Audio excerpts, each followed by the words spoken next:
Welcome back to Signals of the Lost. I am your host, Alora. My pronouns are she, her, and I will be your GM for this evening. In case you don't know what this is, Signals of the Lost is an Outbreak Undead survival zombie horror game. It's going to be super awesome. Outbreak Undead is a system done by Hunters Entertainment. And without further ado, we're going to introduce our players. Hello, players. How are we this evening? Scared. Good. Doing. Well, we can, well, we can start up from the top. Devon. Alrighty. Hey everyone, my name is Devon. My pronouns are he, him. Tonight I will be playing as Jennifer McIntosh, whose pronouns are she, her. Yeah, and Jennifer is a mean, lean, fighting machine. What I got. Hello, my name is Gabby. I use he, they pronouns, and I am playing as Rowan Fontana, who uses they, them pronouns.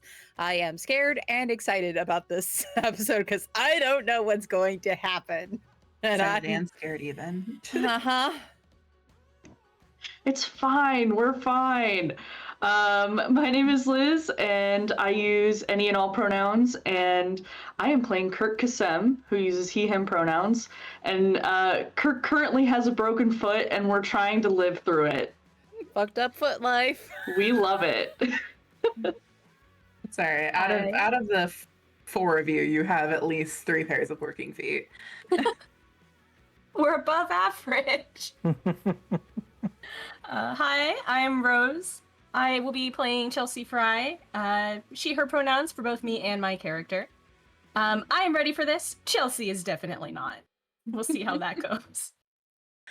Before we get started, I do want to shout out to our sponsors. First and foremost, I want to shout out to Die Hard Dice for all your dice and dice accessories.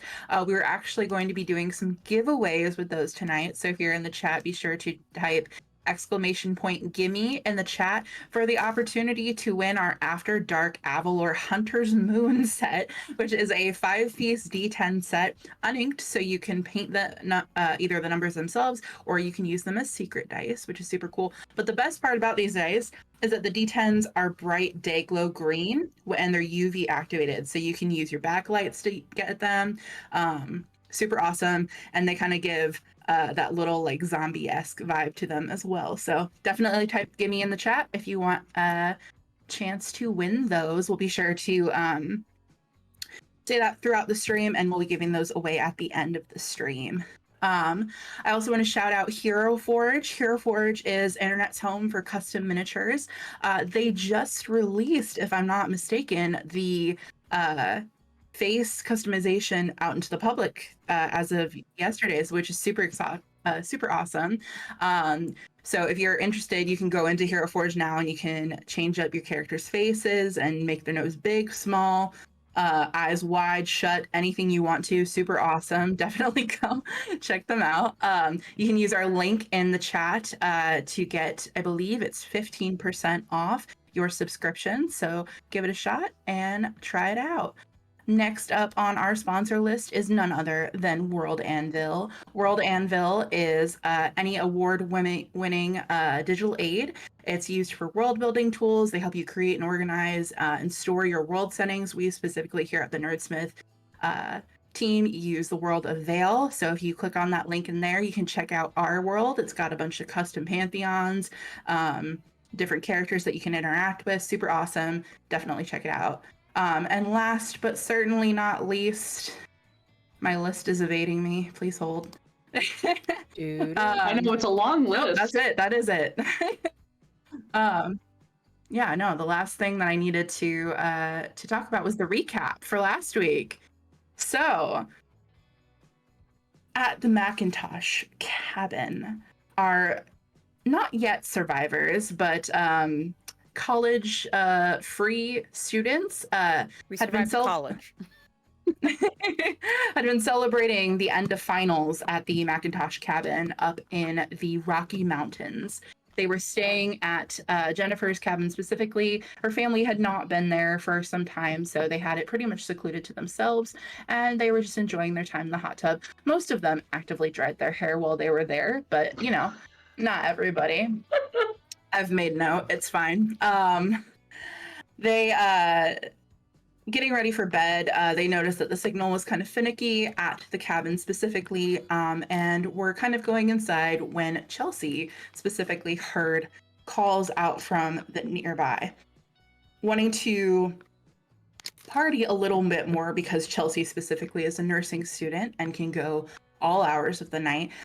Convinced everybody, mostly Rowan, to go out into the cold and check out the party. Whereupon the group, eventually gearing up to go out into the cold, found that there was a little orange halo over the tree line, to determine that there was a fire that had broken out over at the McIntosh Cabin. This little mountain range is very awesome because they grouped everybody's last names together. I had a list. It's great. Deciding that they didn't want to fuck with a fire, they decided to head back to the cabin. And were gearing up to leave before Jennifer's cabin specifically caught on fire, but were stopped by a blockade, presumably making sure that people didn't come up the mountain to where the fire was. Trying to figure out what to do, they all attempted to move the blockade and in turn broke Kirk's foot, which was in addition to Rowan's foot from earlier when they had slipped on the ice. That would have been fine because they had a nurse in the party, but unfortunately they had a visit from some sort of creature heading towards the car. In a hurry and a flush, they all jumped back into the car and whipped around, heading down the road to where the McIntosh cabin was. There they found the house ablaze, firefighters actively working to put out the blaze, and an ambulance sitting in the middle of the road, currently pulling out the McIntoshs from the cabin. They sat for a little while. Sorry, I just saw the sticker on screen. That was very cute. They specifically, sorry, lost my train of thought, had to wait on the road for a little bit, and they, for the ambulance to move, Jennifer went and talked to the firefighters and told her that they wanted to wait for her statement when the police arrived, but the police specifically were very, very late in getting there. After a little bit of time had passed, the zombie that has not been quite announced yet, but the cannibalistic person that had been following them finally arrived and attacked Kirk. All hell broke loose as they tried to combat this person and eventually struck them down, and ended up killing him dead. The firefighters, while probably should have been a little bit more phased, but were also dealing with a fire, ran over to make sure that everybody in the ambulance was okay because a car had come down the road and crashed into it. Not wanting to do much else, everybody, Chelsea specifically, hopped into the driver's seat of the car and said, "Get the fuck in the car!" And they all zoomed off and are now heading down. That was a pretty okay recap, I think. That covered most of That it. covered all of it, I think. Covered it all. Yeah, All right. Great. Chelsea, you are zooming down the road in this car. It is snowing still. It is about 4:30 in the morning at this time. The sun hasn't quite come over the horizon yet, but it won't be long before it does. You guys are, I'm going to give you the benefit of the doubt and saying you're heading down at a pretty okay pace, not to the point where you're flying off the road because there is snow and ice, but you are coasting quick enough to not to outrun anything that would be potentially trying to get in, as it has been. What's the demeanor in the car like, guys? Well, first things first is that, if I remember correctly, when Rowan had to suddenly run because one of the people in the ambulance was zombified and almost jumped at them had they not been behind a closed door, you had me roll a endure pain, and I failed that by 5 degrees because of my bad foot. Oh And yeah, we didn't resolve that, did we? Thank you for reminding me. I just figured I would, just to be an honest player, and also I love the drama. All You- good. No, It's good to see you You're the hate type of yourself, don't person you? that would have asked Ah! the teacher about homework in school. I- Like, did you forget to give us homework? Here's the thing. I don't hate myself. I just love giving my characters problems. Okay. Oh gosh. Oh gosh. Feet Okay. problems specifically. So I can buy those off of you if you'd like for points of risk. Or you can take more damage and re-aggravate your foot.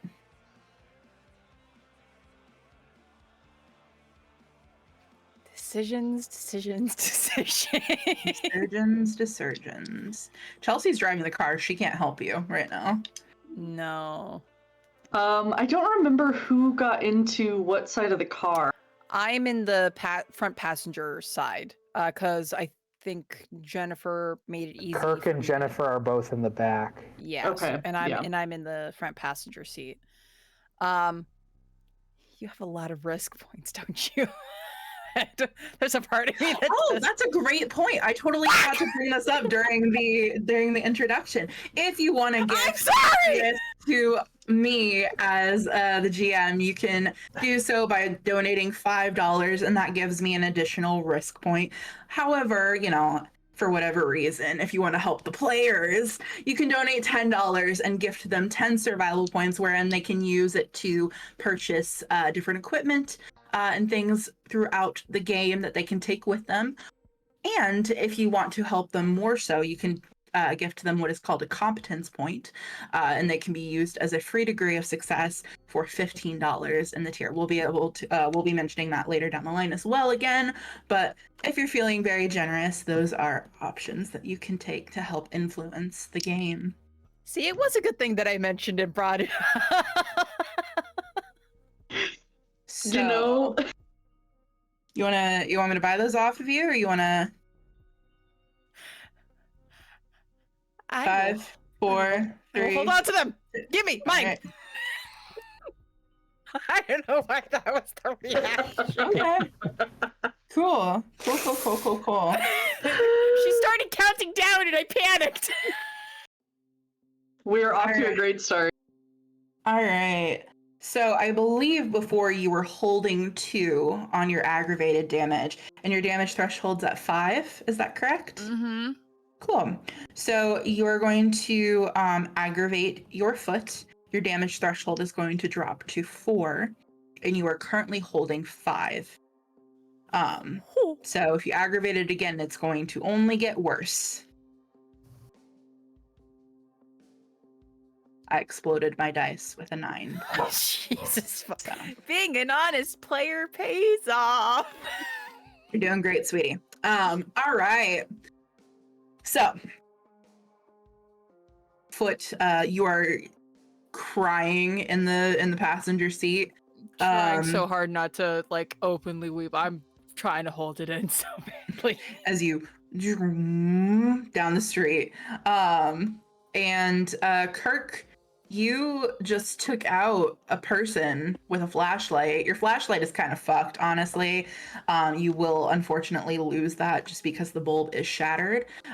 You can use it as a bludgeoning rock. Essentially, it's a paperweight at this point. But that's about it as far as it goes. Jennifer, you just witnessed Kirk kill somebody. So that's pretty intense. And Chelsea, there's still blood on the window where you're at. I think I Kirk need you all to make composure checks, actually. Not that I'm great. There it is. That's valid. I'll use my First hard roll of the dice. night. Oh dear. What Oh, was this? no. Composure? Mhm. I actually have a pretty good composure, so but with my dice rolls, who knows? Now, if this was a swimming check, 3 degrees of failure. That's, 3 from... Oh, wait, actually, I used a D8 instead of a D10 for my D10. I'm 5 down. Yeah, 5 degrees Cool. of failure. With that being said, if you guys do regain your competence points, so you do have 2 each, and if you had any from the previous game, those who had 7+, you still have those. They will reset later. I'll let you know when that happens. Okay, because I think sorry. So those, the ones that are from our abilities refresh later? Yes. Okay, sorry. And the ones that you had last game carry over. So And I got 2 degrees of success on my composure check. awesome. 3 degrees of failure, 5 degrees of failure, and 2 degrees of failure. Awesome. Okay. So the 3 of you that failed, you are all going to take morale damage. As describe to me how you fail, Kirk, Chelsea, and Jennifer. Well, I was already gonna describe Kirk's failure, so before you even mentioned it, because he's already at 3 morale right now out of 5. So how many morale do we lose from that? Do we know yet? Just 1. Okay. Kirk is probably holding on to his flashlight, like just out in front of him, and he's like shaking, not like violently shaking, but just like trembling, with the flashlight in hand, staring at the blood. I think blood on the flashlight looks a little darker than blood should be, probably because it's oxidizing. And he's just kind Almost of looks breathing. black. Yeah, he's just kind of breathing heavily, and looks over at Jennifer and goes, I killed that guy. And Jennifer is kind of like gently kind of like rocking back and forth in her seat. And she's just like, yeah. I guess don't beat yourself up about it. I would have done it myself. And she's just staring at Kirk's broken foot and like just like probably the blood on the window and just kind of like trying to make sense of everything, but also like just in complete shock. Sure. Jennifer, this is specifically taking hold of you, because as you had looked at the body, something I forgot to mention before, as you looked at the body, you noticed the singe marks on it, but in doing so, your eyes fell to the face, and it was of Daisy McIntyre, who was the daughter of Drew, and the wife, I forget what her name is. She's not important. It's fine. Mrs. Deddington. Mrs. McIntyre. Maiden name Deddington. But yeah, you recognized her. Not somebody you hung out with a ton, but they were close in proximity that you went hunting with them a few times. Chelsea, how you doing? Chelsea has both hands just gripping the wheel, and she is just like muttering under her breath, sort of at her friends, and eventually she gets a little bit louder. Jennifer, where the fuck do I go? I don't know this area. Can you please like just tell me where the fuck I'm supposed to go? I don't know. I never drove here. Like, I don't know where we're supposed to go. Just, I don't know. Just all right. Your downhill, fucking cabin is uphill. up here. Do any of you know where the fuck to go? Because I sure as hell don't. Like, she's just very rude right now. Let's just breathe. Let's just breathe, because I think Rowan is the only one who is able to stay calm despite everything. All right, let's just follow the road for now, see how far it can go. Let's just get out of here first, and then we can reorient ourselves and figure out where to go from here, okay? We have been driving for a long time. We haven't gotten any sleep. We are running on a lot of low fumes right now. Let's just try to get somewhere away from whatever the hell that all was. And breathe so we don't claw each other's throats out, okay? Goes back to muttering. Just eyes on the road. Her eyes keep glancing over the blood on the window.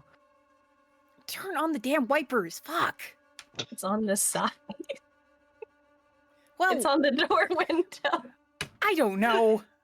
sometimes this car is old. Maybe the wiper fuel will go to the side. I don't know. I turn on the wipers. Does it do anything?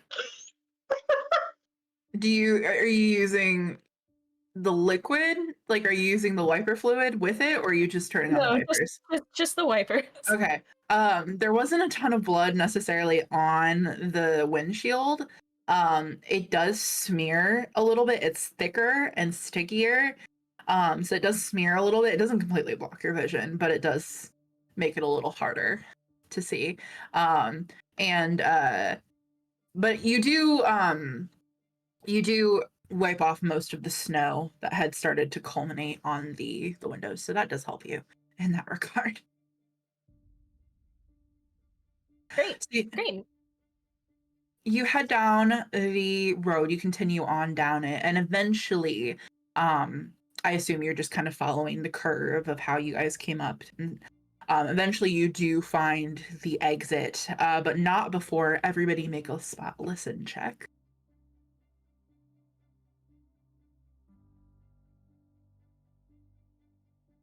That is going to be 1 degree of failure for Rowan. You're focused on your foot. 2 degrees of failure. Jennifer, you're focused on Kirk's foot. It's a neutral. Okay.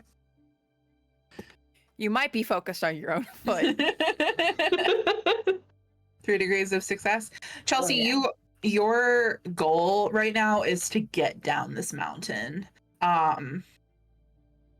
Just hold on, let me recheck. Gabby, you said you had 1 degree of failure? Okay, perfect. Awesome. That neutralizes it. Good job, Chelsea. Yeah, your goal is to just get down this mountain as quickly as possible without causing any more issues. But as you do, you see that there are people running out of the cabins, the ones that are occupied. There's cars that are currently, the lights are flickering on them a little bit. And specifically towards the bottom of the mountain, you see there is what looks to be like a couple bodies just laying out into the yard.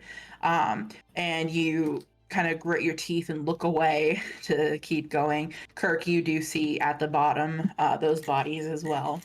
And you get out onto the road.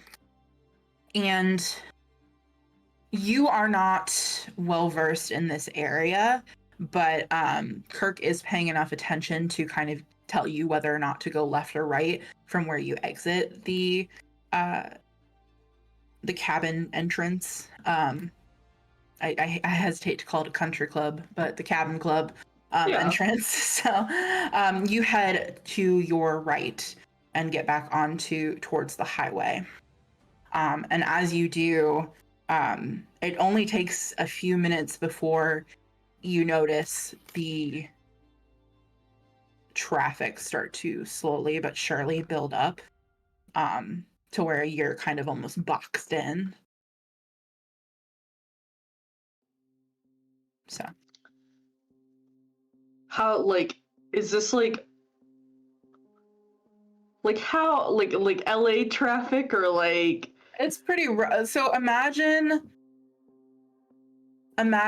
yeah, like LA traffic or Chicago traffic at like 8 a.m. in the morning when everybody's trying to get into the city, kind of thing. Thankfully, you are far enough out from a major city that it's not like too terrible. You're able to you're inching along rather than at a full stop. But you do keep going. You can continue to go forward, or you can try to get off on another exit. You have a little ways to go. 6 hours, in fact, to get to Denver, if that's where you're headed. Right.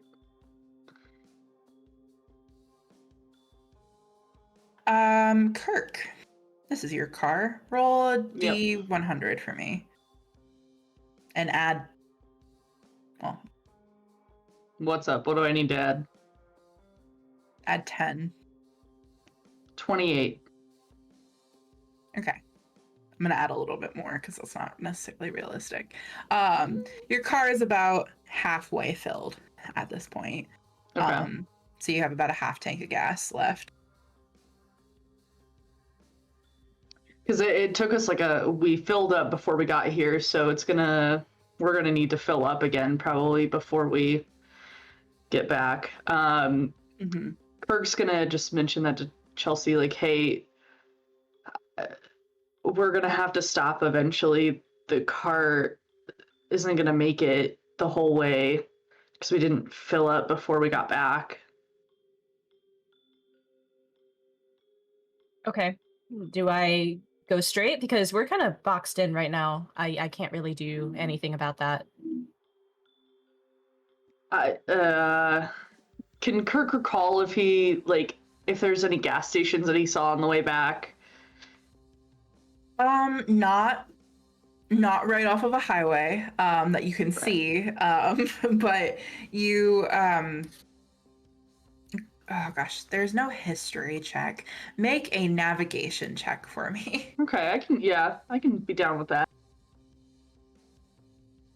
Or search check, I think. Oh no, there's a navigation skill. Never mind. We're good. They're the same for me, so it doesn't matter. That is, I believe, 1 degree of failure. It's hard to tell. The snow has certainly picked up quite a bit, and there's also just a level of just like anxiousness that you're still feeling, that like anytime you see a sign, it just, God, it's the wrong sign. Like one of them is specifically like need a leg to stand on, our insurance can help. There's another one that says, who is Kenzie Cheesewright? There's there's a few as you're just going forward. I understood that reference. You did that. Why did you say that when I took a drink? I hate you.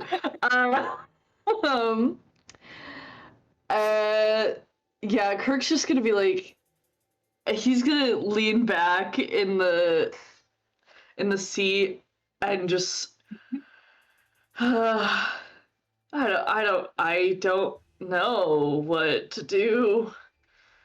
And he's gonna still be like shaking with the flashlight in his hand. Okay. He's losing it. He's losing it. Chelsea, you have a little bit, but you also are gauging how fast this traffic is currently going, and you are more than likely going to run out of gas before you get anywhere substantial. So you discern that if you stay in this area too long, that you're going to end up having to walk, which is going to be much worse. You would be moving faster than most of the cars, but who knows if the traffic could pick up at any time. You do see eventually that there is a sign off to the side. It's not another billboard, but it does say exit. Hold. It does say exit 78A. Maybe there'll be a gas station. You guys are currently on Highway 550. Someone pull up the Google Maps. Just kidding. Do you want to try? I toss my phone in the back. I'll pull out my phone that I still should have on me. It still has decent battery. Okay. Rowan is not a religious person, but in this instant, they are praying that their navigation or anything is going to actually work. Okay. Go ahead and make a search check for me. A which check? A search check. Search. And I'm going to make a check. Actually, I lied. Make a digital systems check for me. That's under trained skills under the first column. Digital That sounds system. disgusting. Well, it's not good. Yeah. Ooh, fun. That's 3 degrees of failure. Well, 11's I a green. rolled a 98, so you're in luck. So you you click on it and it's taking a minute to load, and you close your eyes and you say just like the silent prayer to the phone gods that, dear God, please just let this go through just once, please, I need it. And you look back down, your phone's still doing that spinning ring of death, and just as you're about to click the power off, you just see the map pop up with a little trail to the nearest gas station, which just happens to be off of the exit from the place that Chelsea saw. With that being said, though, not too long after that, you do see as the map, like the signal goes out. But the cool thing about Google Maps, or any kind of map, is that if you have it up and your signal goes out, it stays on the track that it has already. So you have that to go off of. Yep, Heck yeah. Rowan is immediately going to share that, and kind of like as a way to like ground Chelsea, just show her their phone of like where we can get to get there, because I think Rowan still senses Rowan is autistic and not always good at reading the room. They can read the car pretty well in the moment, though. Awesome. So we're gonna go ahead and move over to Owlbear Rodeo. Dun, dun, dun, dun, dun, dun, dun, dun, dun. That means something's about to happen. Uh-huh. I'm not nervous. Why would you think I'm Oh nervous? dear. That's a really cool map, though. Thank you. It is. Wow.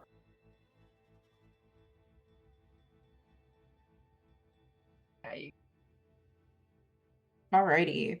So you're headed down this off ramp, Chelsea. You're able to eventually get onto it.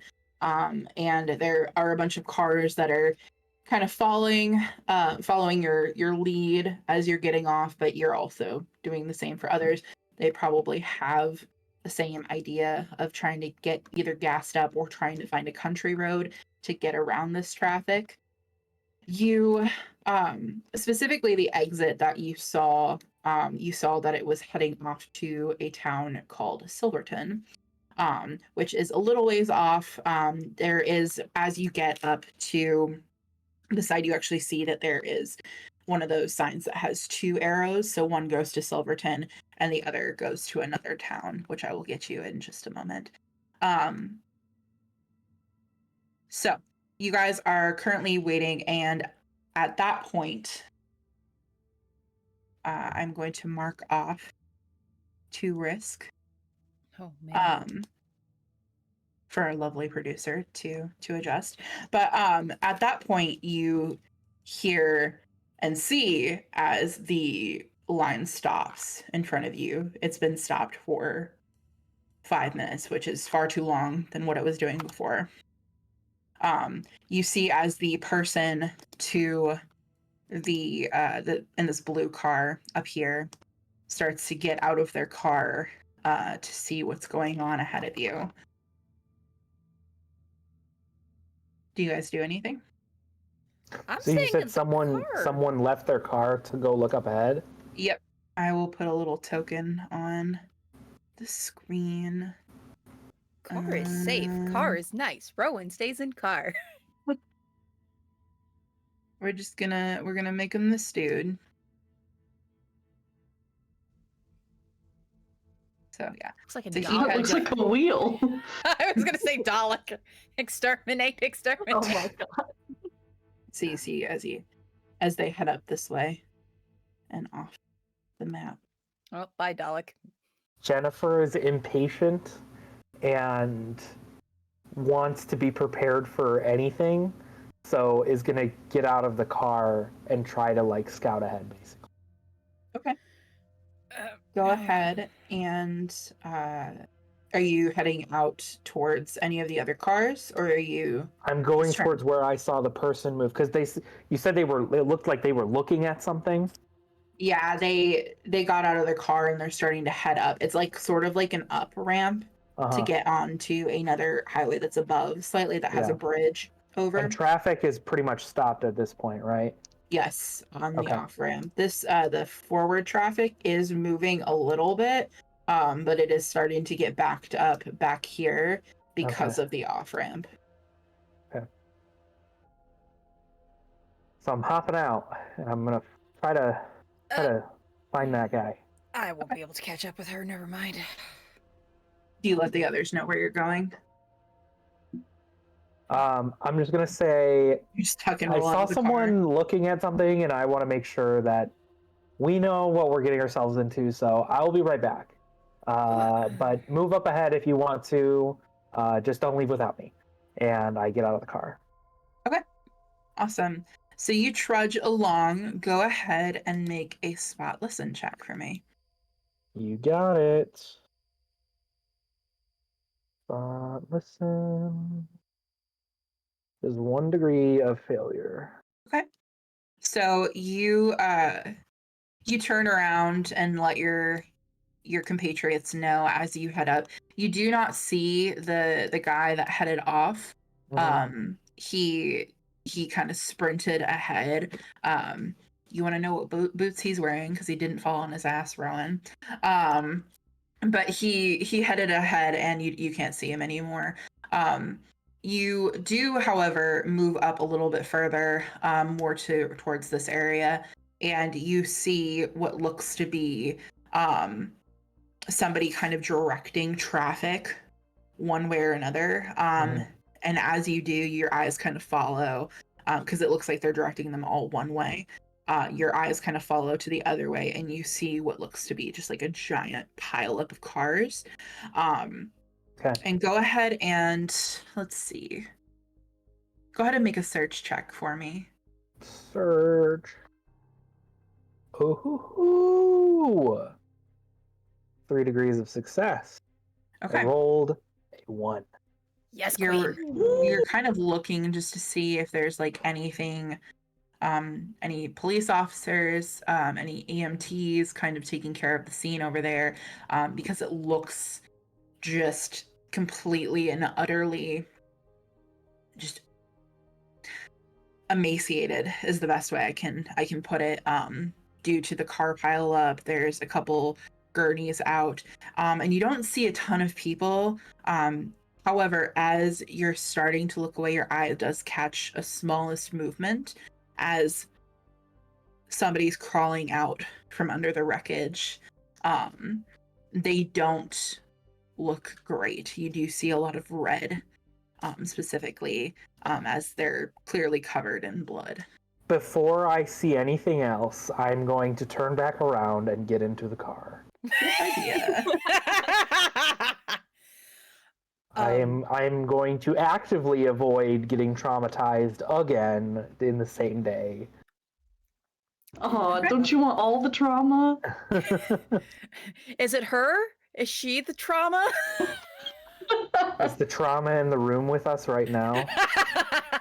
You Literally surrounding us. You see, Jennifer, as you're running back, the line starts to move a little bit again, and all of the cars are slowly moving up. Chelsea, do you move the car up? Yeah, like a little bit.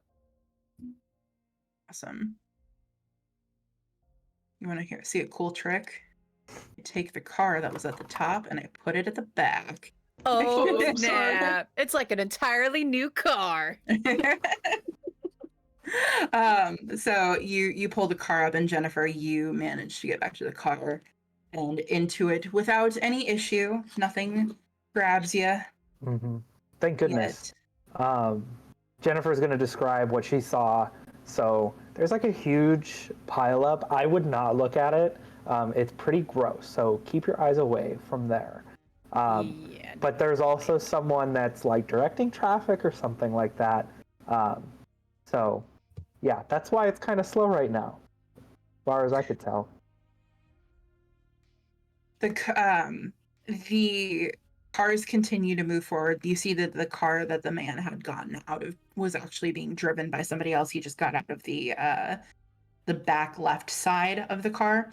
And so he, a few minutes pass, the cars are moving up, but you do see suddenly as he books it back down towards his car, he actually... I would too if I were him. Yeah. he fucking eats it on some ice. as he gets into The boots didn't help after all, did they, Alora? Yeah, he slips and kind of like catches himself a little bit. He not enough to get fucked up, but like hits the ground hard, kind of scrambles to his feet, gets into the car and locks the door, and you no longer see him. What you do see, however, and I'd like everybody to make a spot listen check for me. Because I'm so good at those rolls. Again, 3 failures. Okay. I think that's 1 degree of failure for me. Okay. 2 degrees of success, finally! Okay. Ooh, sorry, doing math. You said 3 degrees of failure, Kirk? No, just 1. Okay. Also 2 degrees of success. Awesome. So you had 2 failure and you also had 2 failure, Devon? I had and 3. Liz? 3? Okay. So you guys, Jennifer, you're following your own advice and you are not looking at the wreckage or anything except for Kirk's foot. Again, it's a really good, solid. Starting to look like a face. Honestly. Wilson! But Chelsea and Rowan, you actually see this very clearly just because you guys are up in front. You see as 2 creepy ass looking figures start running down and start banging on that is not what I meant to do. Start banging on the windows of the back. Everyone's gonna lock their door immediately and make sure their window is up all the way. The thing that you notice specifically about these figures is that they're not quite so decrepit that they don't look like people, but they are, again, covered in blood. Their clothes are a little ripped. They don't look like they're suitable for winter weather. But the thing that you notice the most about them is that they are running. I don't like that. Hey, Laura, I love you. I hate that. Good. Can we give them the boots so that So they eat shit. Yeah, because at this point, boots are made for falling in this game. So speaking of that, the line moves up and they move with it. But the car, you see them run after the car as it gets out of view. What is everybody's reaction to that? Well, it's just the two Well, of I'm us looking who at can Kirk's see foot, it. so Chelsea turns off the car headlights and Okay. locks all the doors from her side and is creeping the car forward to follow. I would say that Jennifer would have locked the door as well, except like unless there was like an auto lock in the driver's seat that like everyone's door was locked. Sure. You guys take your precautions as needed. Go ahead and go ahead and make a composure check for me. All of us? Everyone? All of us? Yeah, everybody but Jennifer. You're focusing really hard on this foot. Foot. I rolled exactly what my composure number is. Awesome. It's 1 degree of success. I don't know how I did it. Yay, but you did it! What is it if I roll a 10 and a 0? That's a 10. 10. Okay. I was a little scared. It's a there 1, for 0, and a... Wait. Yeah, it's 10. Okay. Then we'll be fine. Because yeah. Wait. Wait, Hold no, on. because you Wait, can't. no. No, it is. Is It it? is a 10. It is, because if it was a double 0 and a 0, that would have been a 100. That's right. Okay. Yeah. Okay. Then we chillin'. You're correct. Okay. That's Me 4 looking at my degrees. dice, like, what? 4 degrees of success. Chelsea is fine now. Okay, so that's really awesome though. Thank you so much for the donation, Franz. For the risk. So feel free to throw that back up. Thank you. Thank you. Why is I want to ask a question here. Sure. Why is the donation that's the smallest donation for the DM and not the players? That's a really good question. I don't know who decided that. So you guys got 4 degrees of success. Or 4 for Chelsea, 1 for you, and neutral for you. Neutral, yeah. Awesome. That's honestly really good. So you guys are able to keep your shit together. You all kind of get lower in the car, and just sort of stay quiet. You do eventually see and hear just a skirting of a car as it's revving its engine. You see that blue car just kind of fly past. They look at the person who's guiding them to go one way where it's clearly backed up traffic, and they just hit the gas and just through the guardrail, and they go into the ditch. But you see them, they're still moving a little bit, but yeah, no, wouldn't want to be that guy. However, the zombies don't go with them, and we're gonna call them zombies now because they look like zombies. Cool. And so they start coming down the way, and I'm gonna make a couple rolls for them. Real quick question while you're rolling. Yeah. Are we supposed to be getting survival points because we've been succeeding? Yes, you did get yes, Okay. yes. Thank you for saying that. I definitely forgot. No, you're good. Yeah. I appreciate you calling me on that. So, you guys had 5 degrees of success in total, so that will knock you up to 10 survival points. Good job. Woo! Whoop, whoop. I'm gonna find so much cool stuff in this car. You found some shoelaces, an aglet. Can I find a bat in this car? Yeah, actually, you can. The one thing I would think Kirk would pack a bat. He's I'd practice. I'd Rowan- assumed you packed a bat. So Rowan's you see the weirdo who has a machete in their bag because they thought they would get to do some cool exploring while they were in the cabin, but it's in the This duffel bag one- in the trunk. this one continues on down towards this car, but you see as this one stops and starts banging on the window of that one. I'm gonna make another. Yeah. Nope, he doesn't see them. He's gonna keep going. Doesn't see that one either. Oh, boy. All right. And they're going to come down to your car. I'm gonna need you guys to make stealth checks for me.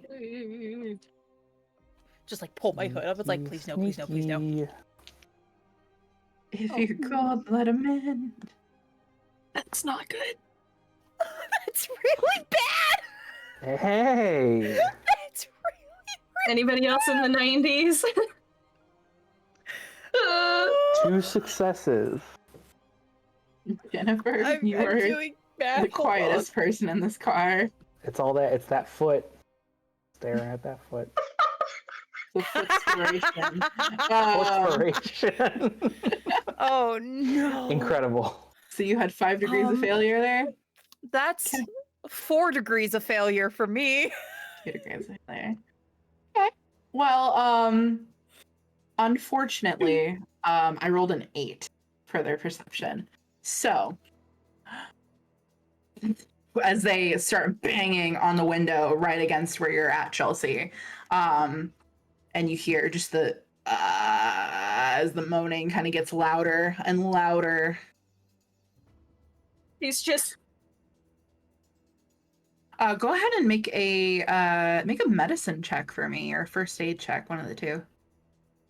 yeah, I'm not happy with these dice.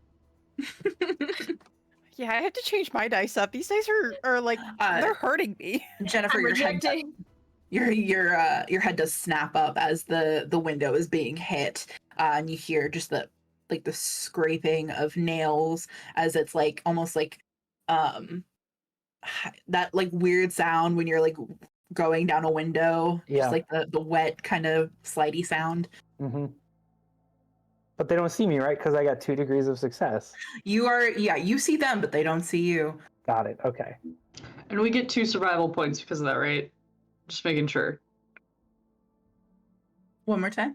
We get 2 more survival points. No, so how that works. So this is a good time to explain it. But basically, when the group rolls all together, whatever successes you sustain after the degrees of failure have been resolved, you get as survival points. But your degrees of failure go towards either your individual success or the group success. So you guys had in total, I believe, 11 failures in total. Okay. So they and have Jennifer had to- 2. So yeah, so it stacks and works against each other. But none of you failed Okay. last round, so you guys got extra survival points. Okay, sorry, I just wanted to make sure I was understanding that right. Nope, So- you are A-okay. Just roll low is what I'm hearing. Yes, just But if you fucking want do to help, better. I would say if you want to help our players with their successes, you can tip $15 and grant them a free success, which is super awesome and super helpful to our lovely players. That's useful. That's when For you that pray. first aid, it's going to be 2 failures. Okay. It's hard to tell because they're moving so fast. Again, these are much faster than the ones you saw earlier. But you see as they're just like their hands go flat and then one bangs and then the other one goes and then it like kind of claws down. Their nails are unnecessarily sharp. Rowan's And not having a good time with that sound. no, it's okay. They weren't a lesbian in life. So they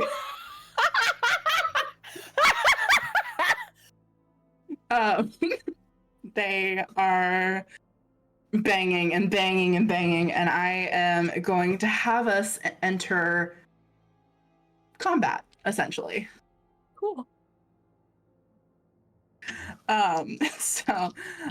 We're gonna enter into the thank you so much, Ryan, for subscribing with Prime. That's Yay! awesome. So we're gonna have you guys enter to the intent phase. So you're gonna tell me what your intent is for the round. And then we'll go into speed dice afterwards.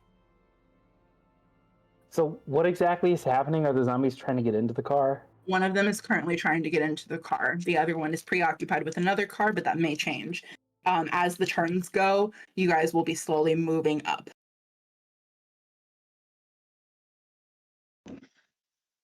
Question. Answer.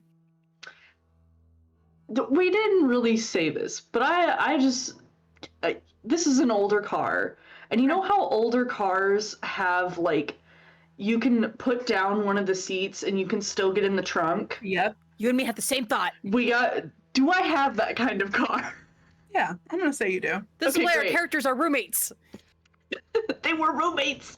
And They were roommates. That is going to be Kirk's intent, is to pull down the seat. And you're in the back seat, so that works out Yep. really, really great. Awesome. Mhm. That'll be. Are you trying to grab something out of the trunk of the car too? Yeah, his bat. Okay. Yep. I had already accounted for you having a bat, so that makes a lot of sense. Awesome. That'll be 2 speed dice and a. There's no grab check. I thought there was. A I'm pretty sure there grapple. is. Grapple. There's grapple. Lift and pull. Search. Go ahead and search for me. That makes sense. You're searching the trunk. Jennifer, what are you doing? So are they trying to get in from my car door window situation? They're trying to get into where Chelsea's is. So the driver? Um, Chelsea's driving, isn't she? Yeah, so they're up where she's at currently. The main zombie. Okay. I am going to, because in the last episode I found a survival knife. I'm going to take the knife out. So I was going to use that to stab the zombie that Kirk ended up. I'm gonna take out the survival knife, and I'm gonna kind of like hover over the, like, if it's an older car, it's gonna be like a window crank. Mhm. I'm basically gonna get ready for if the zombie starts to come in. My plan is to unroll the window and like get my torso out and like get the zombie from behind. from the basically. back side Yeah. of it. Yes. Awesome. So that's what I'm planning to do. I'm just waiting to see what the zombie ends up doing. Okay. I'm gonna have you make a hold check. And what Okay. you'll do is if you succeed on that, you will get an extra degree of success, which is a really great time to tell you that you guys have been donated a free degree of success. Who does that go to? Or do you guys want to act as a pool and then decide when you guys need it? I was gonna say pool. I was I don't know. too. Yeah, let's save it. We've all been rolling shit, so that seems the safest option. Yeah, Awesome. just Sounds good. just depends on how bad one of us rolls next. I got it. What were you Let's go, Jennifer. All right. So you succeed Yes, on your queen. full check. So you're just your hands on the crank and your fist is holding the knife and you're just Yeah, ready. I'm just kind of like, and I'm like kind of like trying to breathe rhythmically to like hype myself up, almost like Sure. I'm preparing for like a set at the gym. Okay. Awesome. That's awesome. Okay. So So if 22 is playing in your ear. No, it's not. It's Kirk's foot is just in my brain permanently. okay, Allison. All right. So who is up next? Rowan, I do not believe I've heard your No. intent yet. Rowan seeing like what Kirk is doing. Ooh, would they be able to reach? They're lanky. I think they're gonna try and get their back so they can get their fucking machete that's in there. Okay. Sure. 'Cause they're that person. So you're gonna have 2 speed dice, and you're gonna have an additional difficulty die onto yours, just because 1, your foot's fucked. 2, Yeah. you're also trying to climb over the seat. So, Uh-huh. and then you're gonna have a search check on top of that. And so those difficulty dice, that's me at rolling 3d6 basically, or 3d5, however, and So your speed dice will be 2. Actually, it'll be 3 dice, just because it's 3 actions in total. And then your difficulty dice will be added on to your search check, which you don't need to roll right now. I'm just getting Okay. everybody's intent. Chelsea, what is your intent?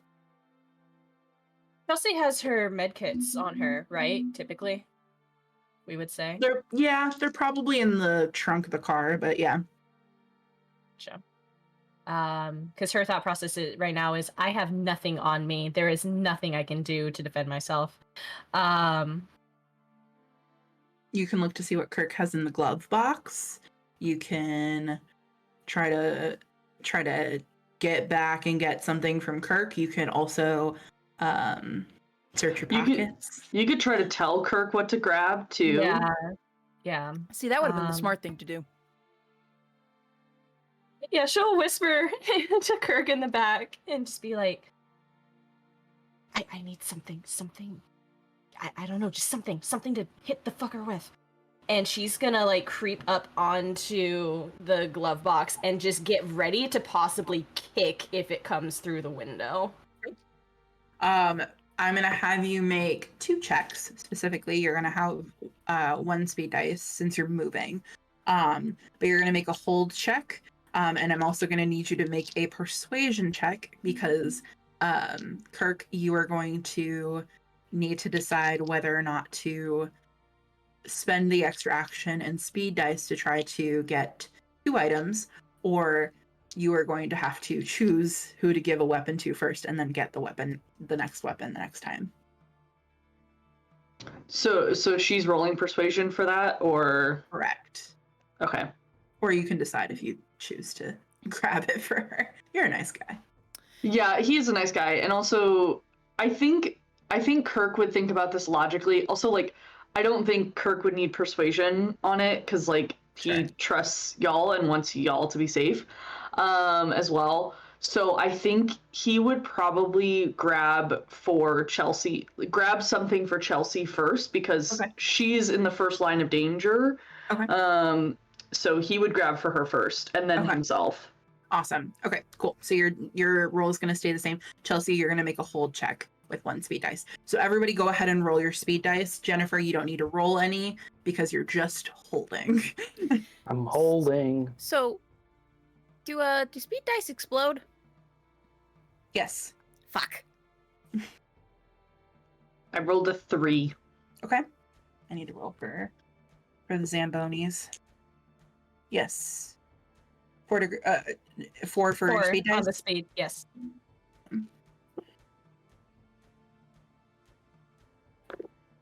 Oh, you stupid. Oh no. Okay. Hold on, let's Oh map. no. Oh no. no. Oh no, no, no, They no, gotta- no, no. They're going last for sure. They got a 19. Jesus. Yeah, I got a 15. Okay. And then what kind of roll were you having me make one more time? It was a.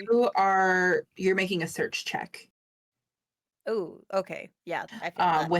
With a difficulty dice because you're crawling over the seat.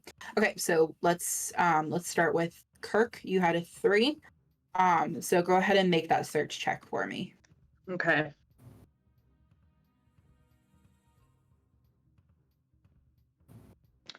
Ooh. Ooh. I believe that is 1 degree of success. Yes. Awesome. Yep. So you reach in and describe to me what you pull out to give to Chelsea. Because I think it's something that he wouldn't be expecting. Hold on. I have notes of what we grabbed in the cabin. Okay. You could have a hacksaw back there. I have one in my trunk.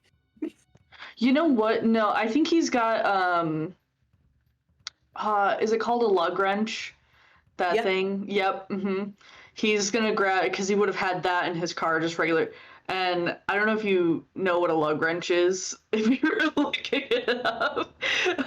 But he grabs that and just hands it to you. Awesome. Do I have to roll again for me, or is it? That'll be your next turn. Okay, that makes sense. So you grab this this like 4 like almost cross like looking object and you hand it to Chelsea. And now you're like, why are you handing me a cross? And then you realize, oh, okay, and you wield it like a battle axe. Alrighty. Next up, Chelsea. Make your hold check for me. Awesome. It was neutral. Okay, awesome. So that will act as a degree of success. So you will get your additional degree of success for next round. Rowan. I got a 15, so I don't know if You go okay. next. Jennifer Jennifer already made her hold check. My search check was a degree of failure. Was what? I'm sorry? 1 degree of failure. Okay. For my search check for my freaking bag and machete. So I'll that's fun. give a competence point. Okay. Oh, Neutral that out. Awesome. So you almost like get caught up on the lug wrench being passed through, so you kind of pull back a little bit, but you're able to kind of crawl over afterwards, and with Kirk's help you're able to pull out your survival knife. Awesome. So next up, oh shit, they have a knife. No. just be glad that the Zambonis don't have knives. Alrighty, so they are going to do what is called a slam attack. Is that a possibility? Please don't give knives to the zombies. Oh yeah. Oh yeah. What kind of intelligent they're attacking ass? the door at the moment. Correct. They're trying to Okay. break through. Okay. But this is a hefty car.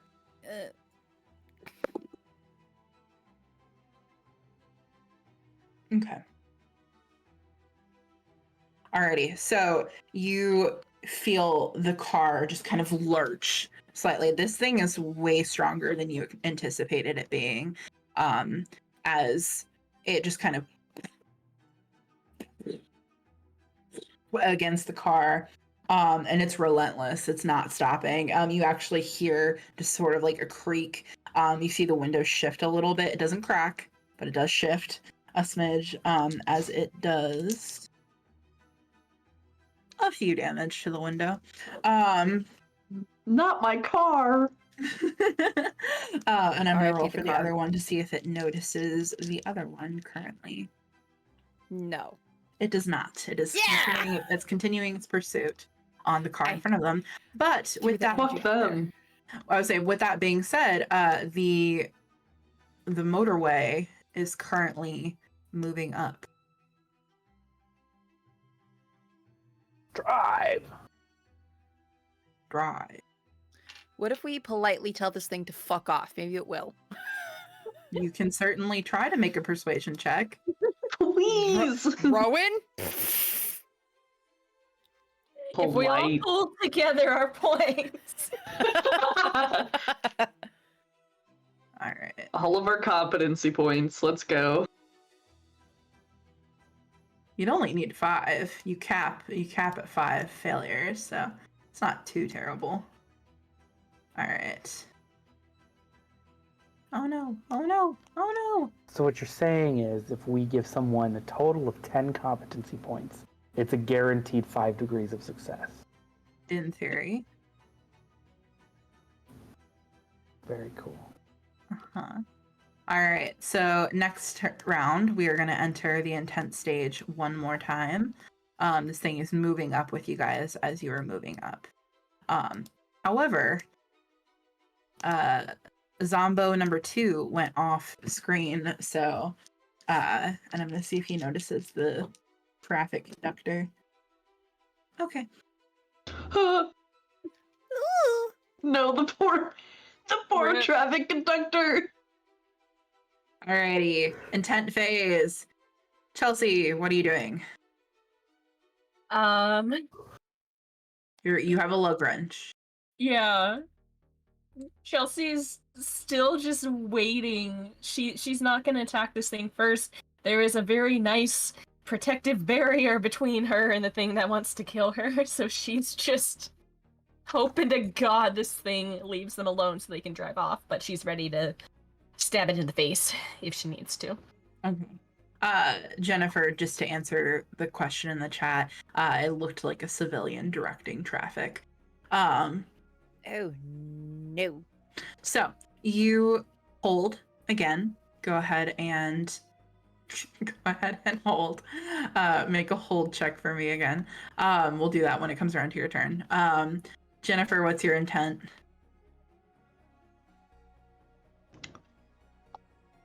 Oh, my apologies. I was in my own world. I am just Thinking doing the about same Kirk's thing. foot. Got it. I'm doing the same thing. Cool. Jennifer's All right. learning things about Go herself. ahead and make another hold check for me. I need to keep making hold checks. Yeah.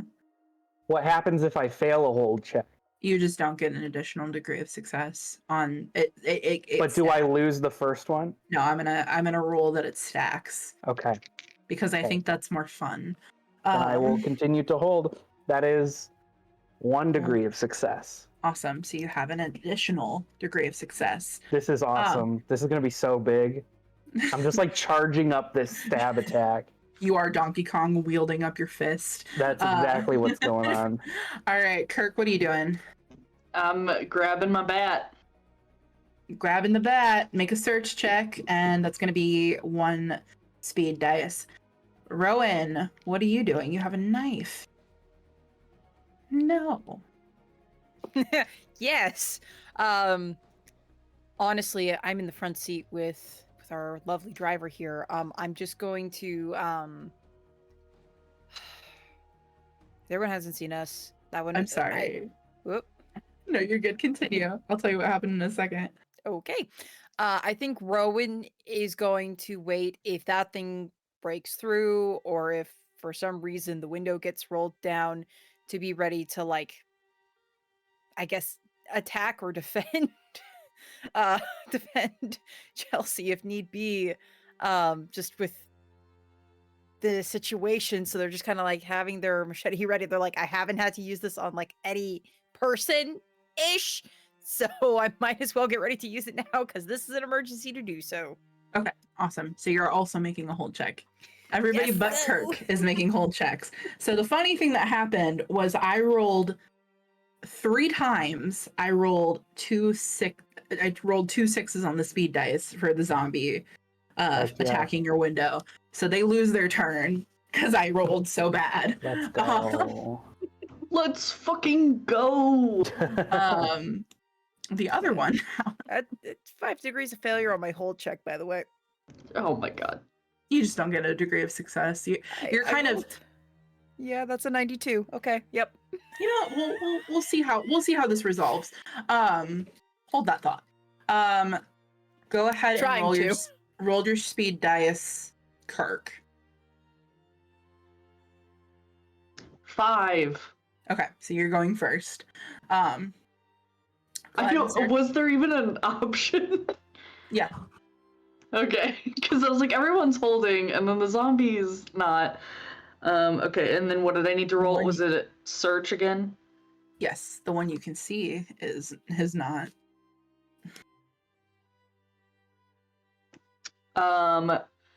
That is, yeah, because if it's an 11 over, it's 1 degree of failure, right? Yes.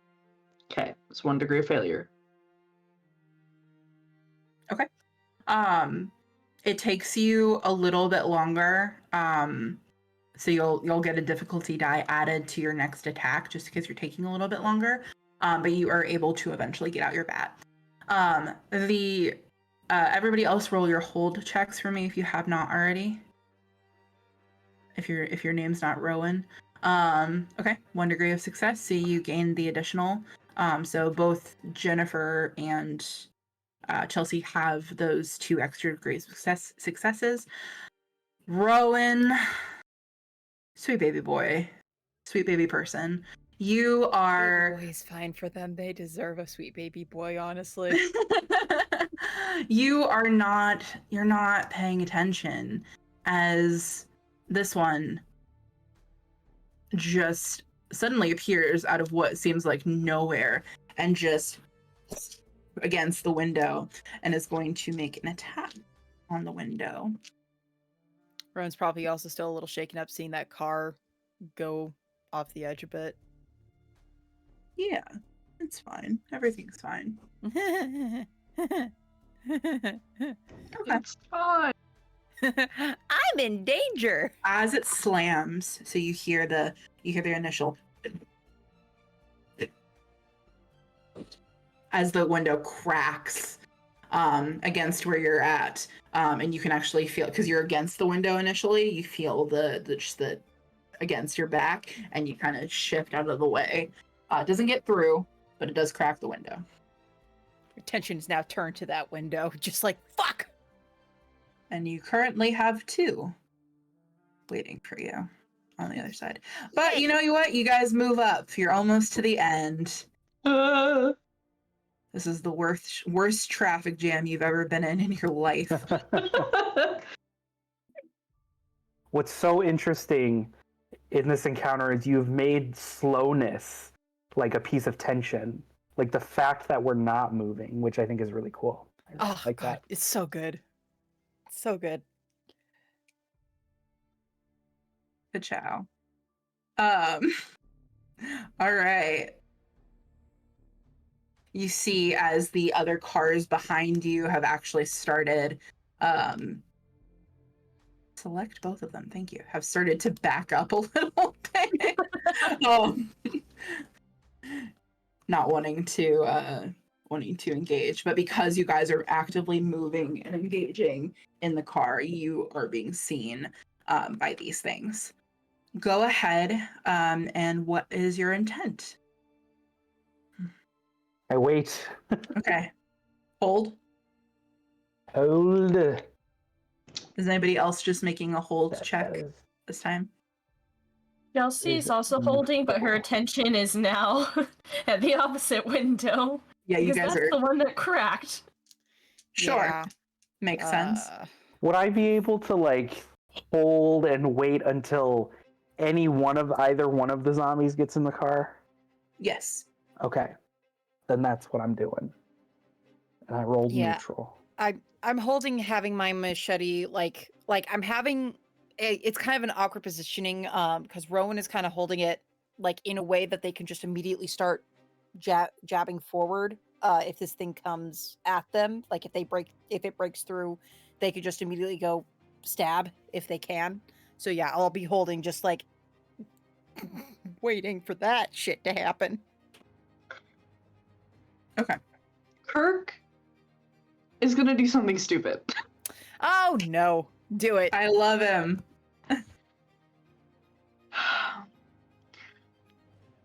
You know what? Just for Because- that, I'm gonna switch out the zombies to the Cupid Shuffle ones. Thank you. Also, I keep saying Cuban. I'm sorry. It's Cupid. I'm an idiot. Audio is not my strong suit. The zombie Kirk shuffle. is going to step out of the car. Oh, okay. With a broken What- foot too. What the Alright. fuck is he gonna do with a fucking bat in the car?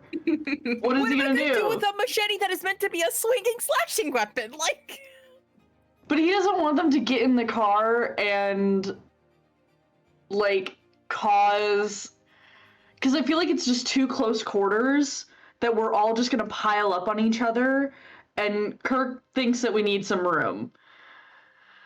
Okay. So Kirk is gonna step out and he is going to attempt to swing at the one that is at Chelsea's window, Okay. because it's the one that's right there. Okay. So Go ahead and move Kirk outside the car. That's gonna be 2 speed dice. don't And die. you're gonna make a bludgeoning, and you also have the difficulty dice from before. can I also use switch Switch hitter. switch hitter, yeah, which gives me an extra dice, I'm pretty sure. Yes. Sorry, we all know what we were thinking when that was said just now. I missed something because I Oh, I certainly got a did. 3. Okay, 3 for your speed dice. Mm-hmm. All right, so everybody else is just holding. Is that correct? Okay, awesome. Yeah. All right. Well, you're definitely going before them. I'm switching out these dice. Jeez Louise, I keep rolling 6s. Stop! Okay. 20.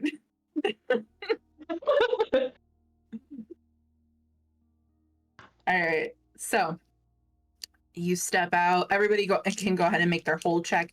Kirk, you step out and you take a swing. Make that melee bludgeoning attack. Okay, also I don't get, I'm rereading switch hitter. I don't get a black dice, which I think is a difficulty dice, right? Mm-hmm. Per check. So I shouldn't, and that's per tier, which I have 3 tiers in baseball. Does it negate? I think, well, it just says, allows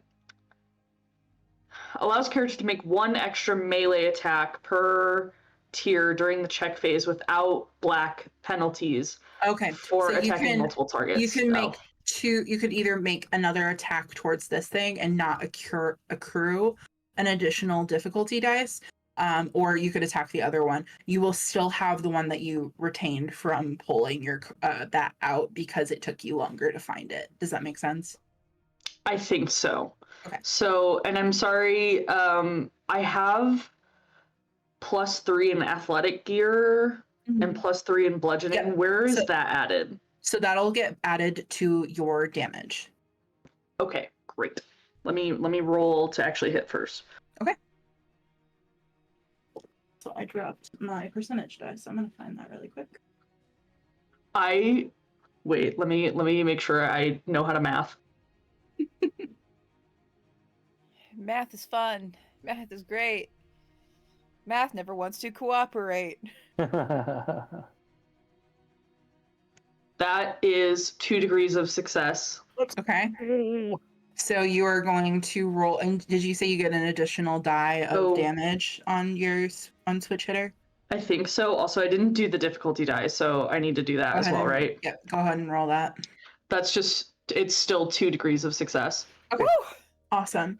And So we you're use competency points to give additional degrees of success, or is it only to mitigate failures? you can.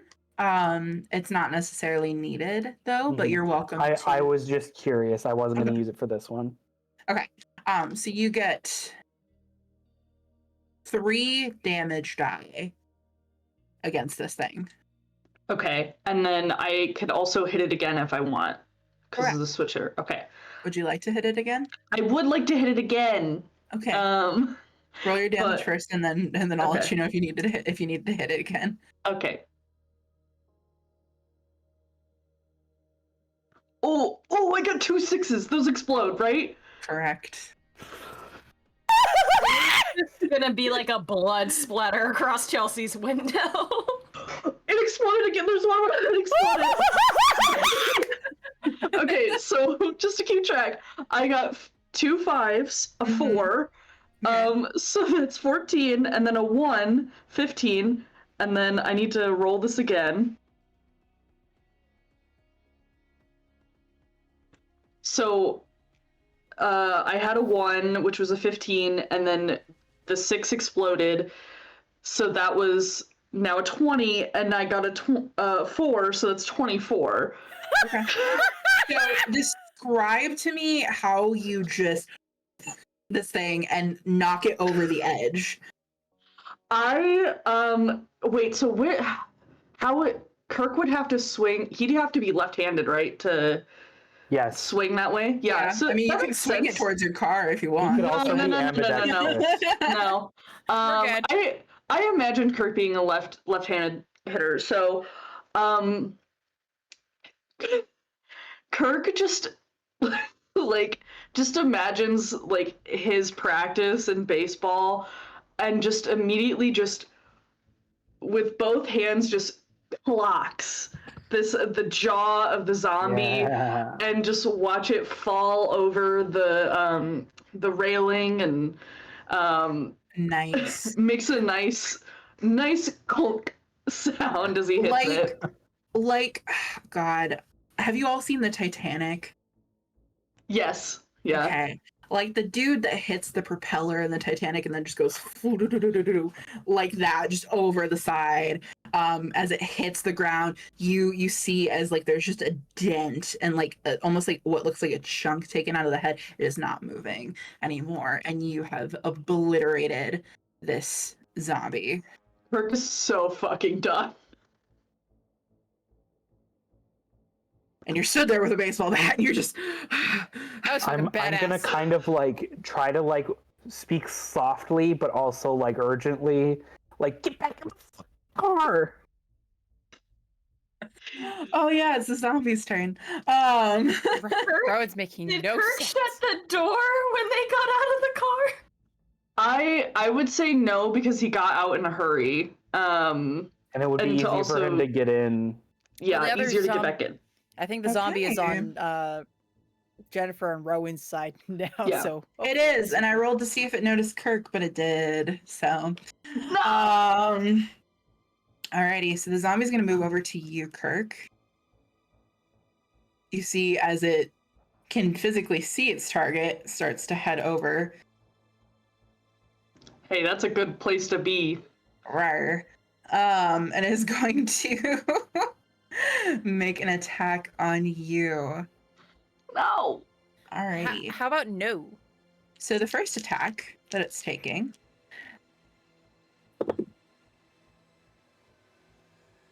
will hit you, actually. No. Fuck. Bye, Kirk. Bye, Kirk. All right, so you see as its fingers like go out, like they're almost like moving, like just randomly, and it goes towards you, and it is going to make that attack on you. Oh, now I don't roll sixes. All right, and you take 5 points of damage. What's your damage threshold? And how much were you 6. holding? You're You're at 5 before, right? 5, yeah. You can choose to take an additional injury if you want, so it doesn't aggravate your foot any longer, because this is a different area that it's attacking you on. What would that do for me? I just So your damage threshold is 5 exactly. Mm-hmm. So it'll essentially meet it, so it won't put you over it, so you won't necessarily take an injury. You'll just be damaged for 5. So if you take additional damage, it'll put you over your threshold, and then it'll drop again. Does that make sense? I Basically, if you take 1 more point of damage, you get an injury. I see. So I should not take another injury, is what I'm hearing, right? So you won't take an additional injury because it didn't put you over your threshold, but if you take an additional point of damage, you will have another injury, which you can either choose to have it aggravate your foot damage, or you can, which is not great considering. Or you can have it, or you can take a different injury. So like it could be like on your arm or Okay. on your neck or something. Okay. So then I would just take a different injury and not do. But I'm not taking that right now. That's if I. You're taking the 5 right now, but nothing else. Yeah. Okay. Okay. Cool. Cool beans. All right. Next attack.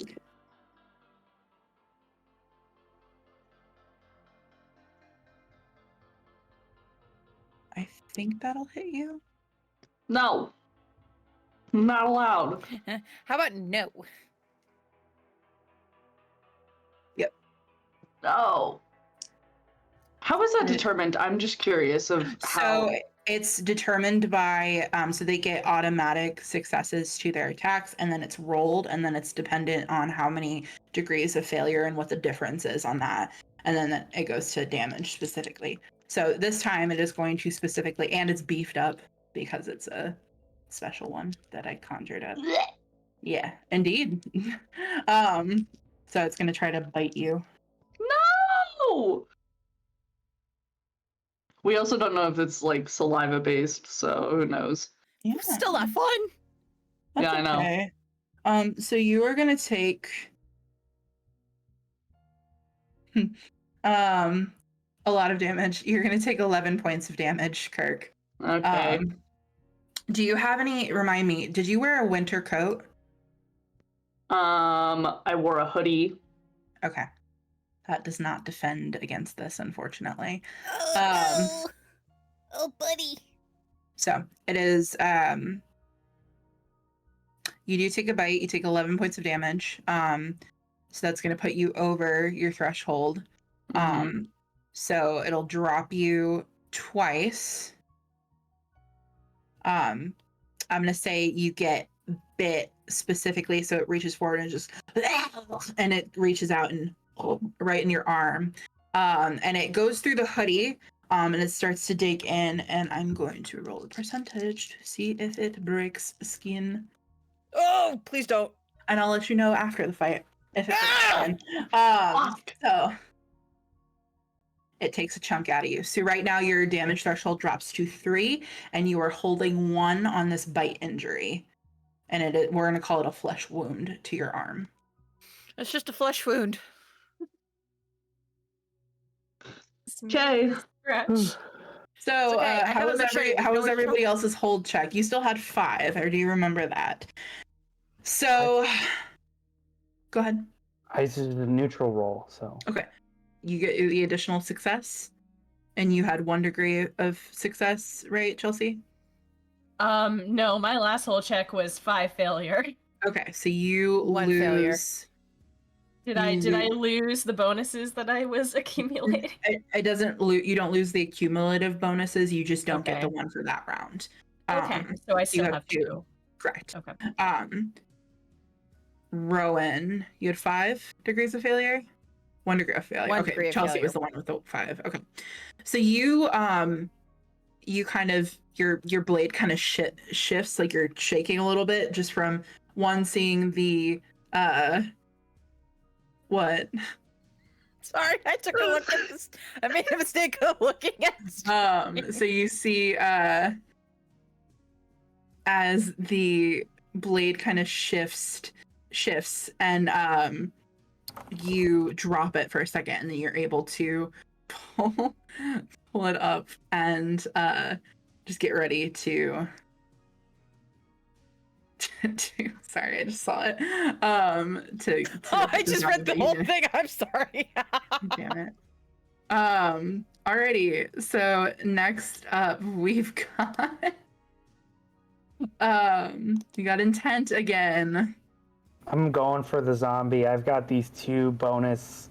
Did the neutral give me a bonus as well? Mm-hmm. So I've got 3 potential successes down the line. So I'm going for it. I'm gonna try to strike the zombie. Awesome. So are you? I'm gonna get between. I want to get between Kirk and the zombie. Are you getting out of the car and running around? I will get out from the back seat, so it won't be like the long way around. It'll be through Like the open sliding door that through. Kirk has. Okay. So you're going this way. Yes. Okay. And then are you running around this way, or are you trying No, I'm getting in front of Kirk, yeah. Okay. All Yeah. right. Cool. And Chelsea, just to confirm, I'm assuming you are not moving the car now that 2 people have exited the car? No, she's not gonna move the car Okay. because her friends are being stupid and getting out. Well, Kirk was gonna get back in the car, so Yeah, Okay. a good move. Just All make right. sure you go all the way to the other side. Okay, Kirk will do that. So you're going to get into the car, you're getting out of the car, and you're going to attack it? Okay. Yeah, I awesome. am, yes. All right, Rowan, what are you doing? You just dropped your knife. You pick it back up.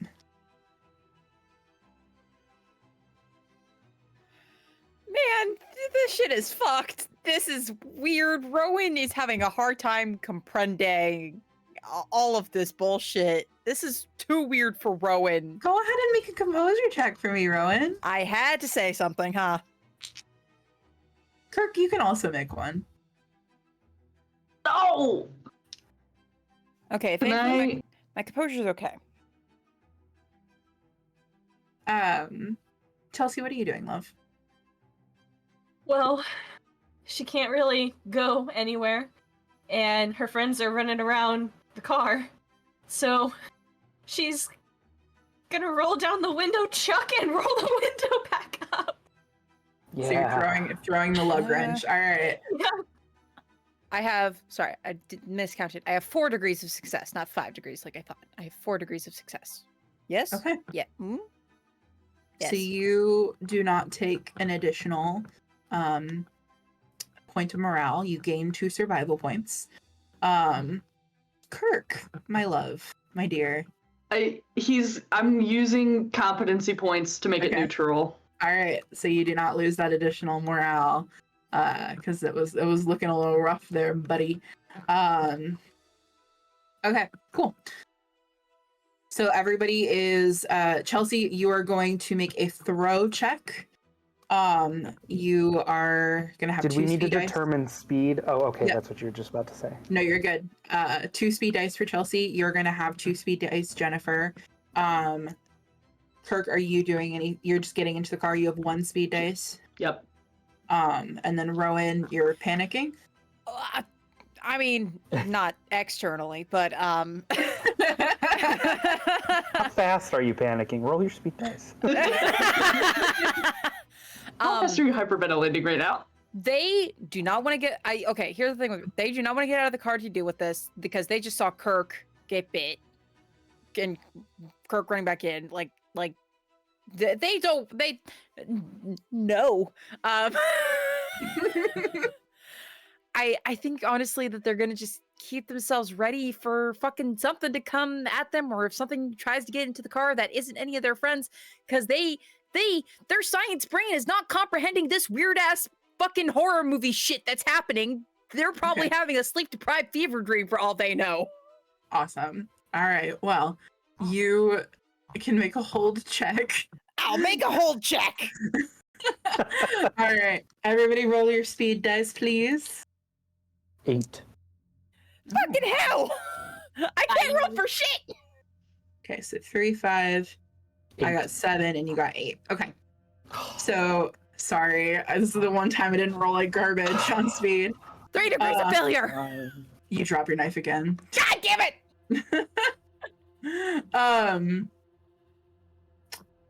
Kirk, you run around. Are you running around to the other side, or are you just diving in where Jennifer got out? He's running around the other side because yeah, it's not gonna be. I don't think it's gonna be graceful. So you hoof it to the other side, grabbing your arm as you're starting to see, just like it's just aching and like throbbing underneath. Just. Can I also check? Yeah. Go ahead and make a first aid check. I got a first aid check if it broke skin. Yeah.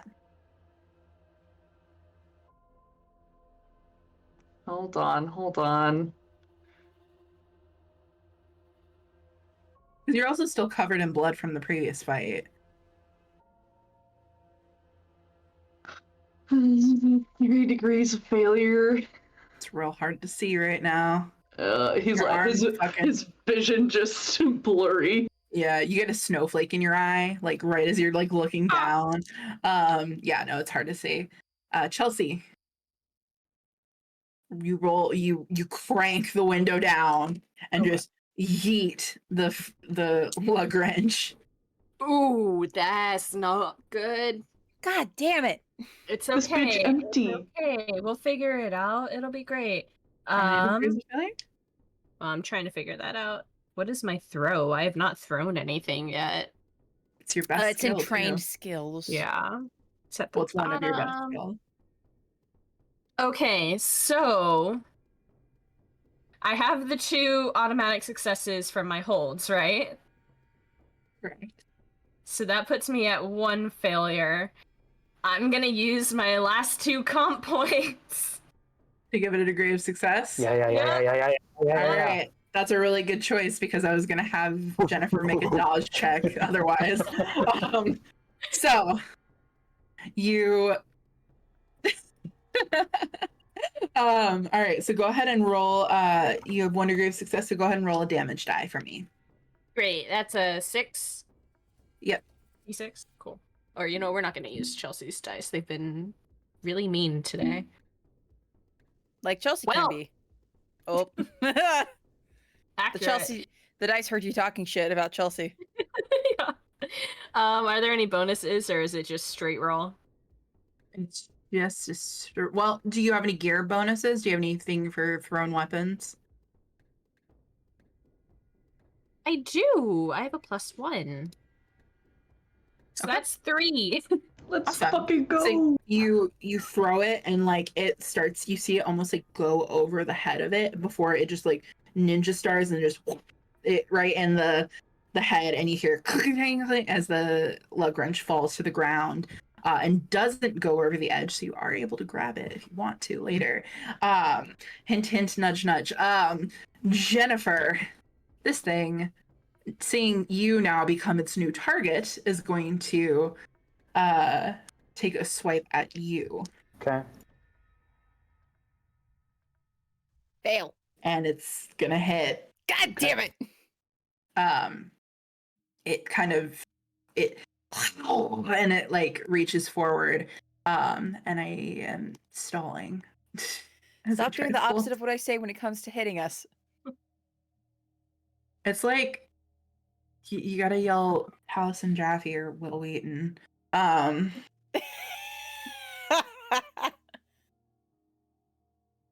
Will Wheaton, right. Will Wheaton, Will Wheaton. So it is going to make a. It's like Beetlejuice. If I say his name 3 times, maybe that'll make the dice roll Okay. really badly. So it is going to do 5 points. My threshold is 6. Awesome. So you do not take any damage. Well, you take it doesn't cross it, so you hold the 5, but Okay. you're good to go on that. So it kind of it claws at you, and your coat. I think you were one of the ones that had a heavy coat too. Yeah, I think it was shit. a light jacket, or. Oh, you were wearing the vest. You remember? Yeah, I think we flavored it as a vest, but it's not the heavy one. It's a North Face. Yeah, exactly. Yes. Okay. Yeah. So it claws at it, and you actually watch it as it like kind of pulls the jacket down, and you could feel the nails of it through your jacket, but it doesn't break skin or anything like that. So you're good to go on that. Okay. Yeah, and it's your turn.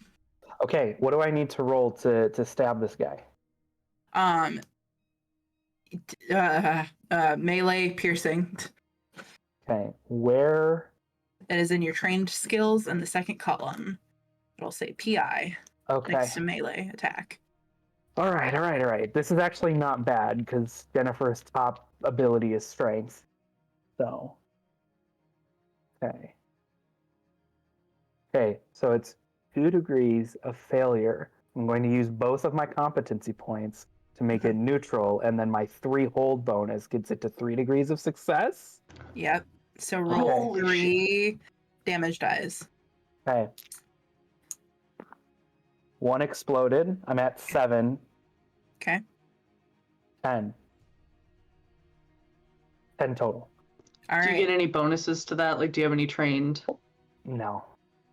Okay. Not Jennifer is a long range kind of character. Pistol girly. Yeah, exactly. All right. Well, thankfully, Chelsea had already done some damage to it. So tell me how you obliterate this thing.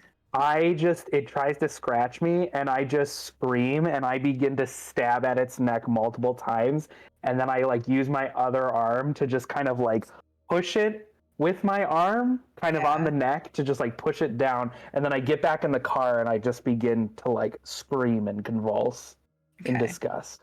Just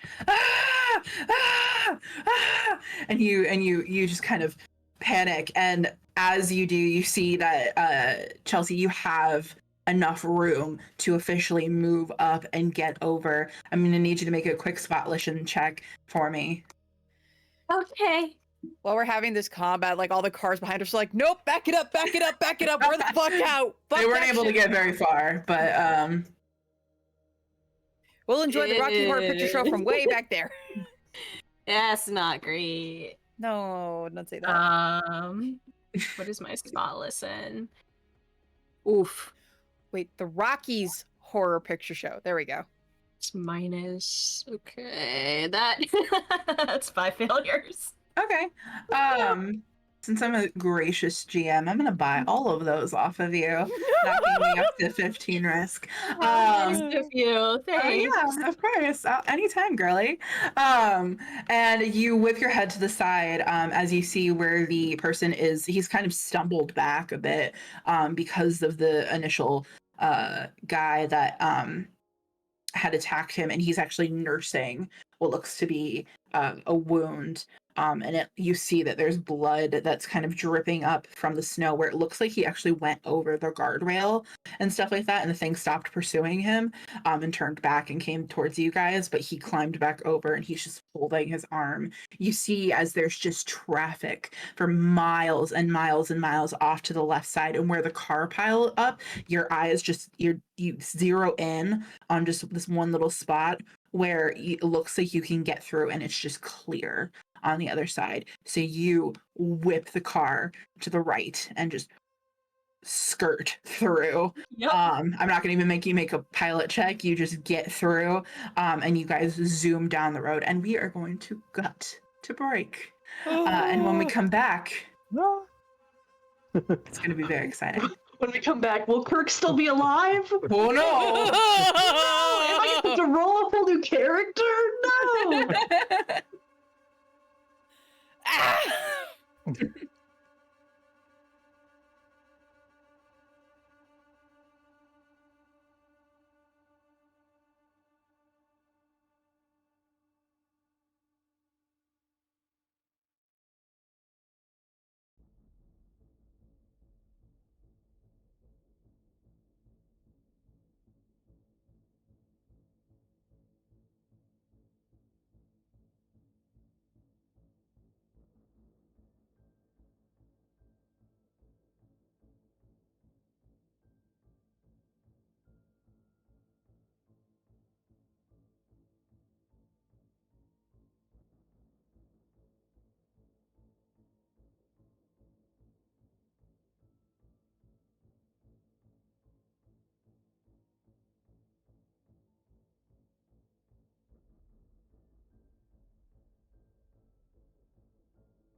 welcome back. I am super excited.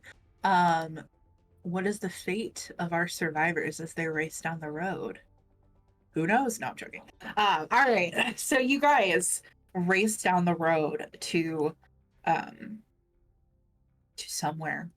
You still have to get gas, but you went through a very traumatic experience as Kirk got bit. Eventually, Kirk, you kind of finish, you stop shaking and you're able to shove up your sleeve to examine what's going on, and you just see teeth marks, but no breaking of the skin, as your arm has not been bitten through, which is very good for you.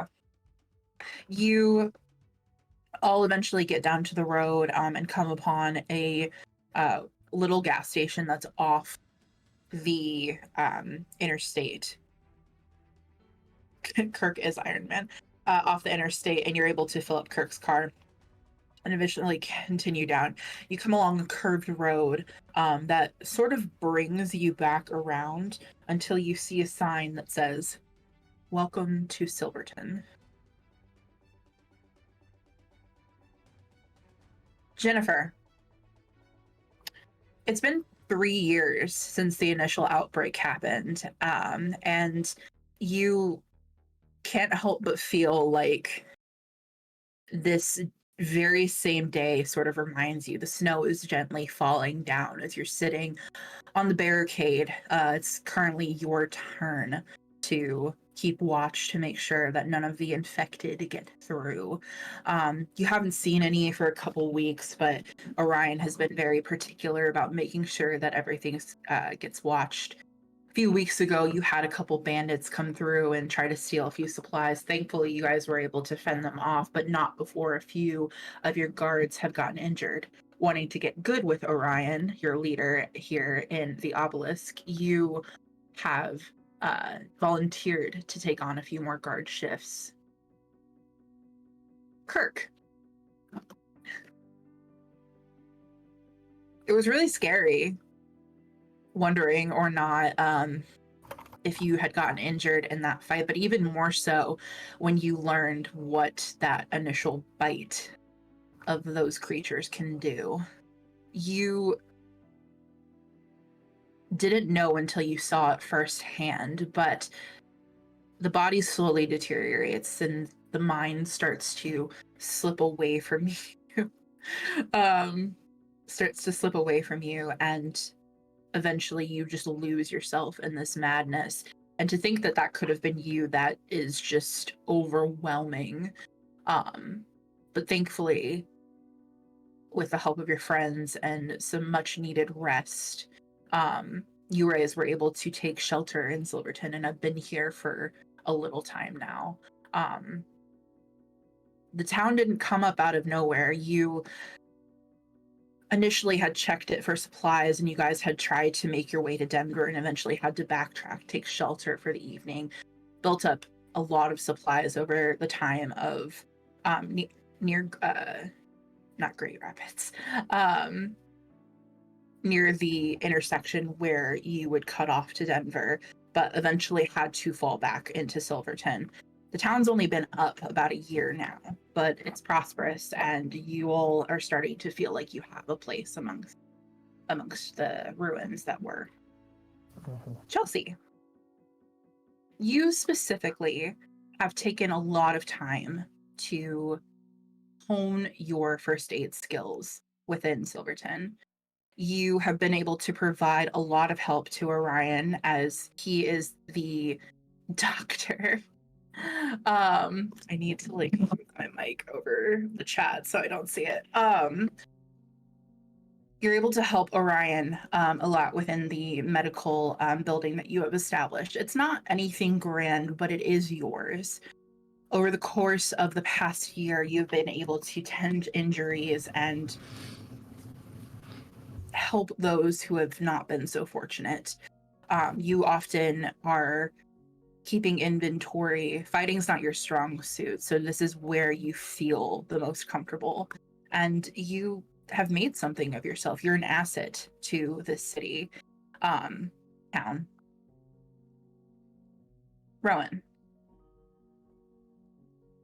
your foot has healed, thank God. But not so much more than your mind has healed. It is honestly kind of relieving that you are able to be so much in your element in this post-apocalyptic world than you would have been back at college, where you were constantly studying, taking tests, driving cars, different things like that. You are able to pull that piece of home, of surviving, that your mother taught you so well, and utilize it for the betterment of the community. You have helped put up walls, shelters, collect firewood to keep people warm, especially through the harsh winters. It has been monumental to the success of Silverton that you are here.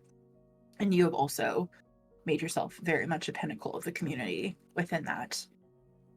Everybody knows you guys here. You've been nicknamed the kids, but you are very much leaders of the community at this point. Orion has specifically given you all jobs within the community. Jennifer being a guard and a politician. Chelsea, we're helping with first aid. Rowan, you are in charge of supplies and making sure that they're utilized well. Kirk, no, I'm joking. You're there.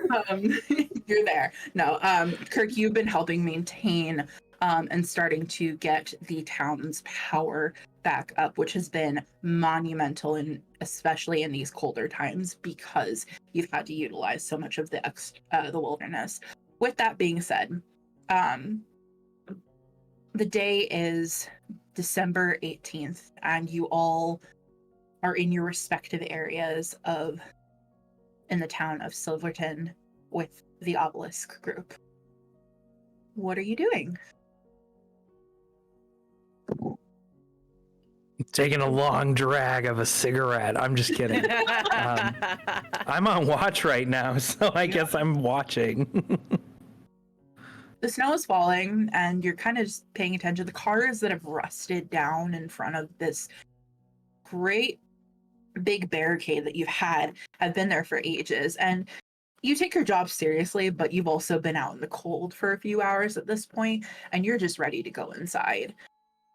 A little time passes before you are finally relieved. You see as a younger looking man with ashy blonde hair, freckles kind of spattering his face, bright blue eyes.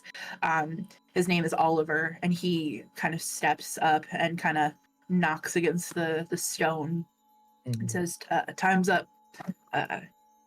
You head inside. They're getting dinner prepped for everybody. I just kind of am like, oh my gosh, thank you.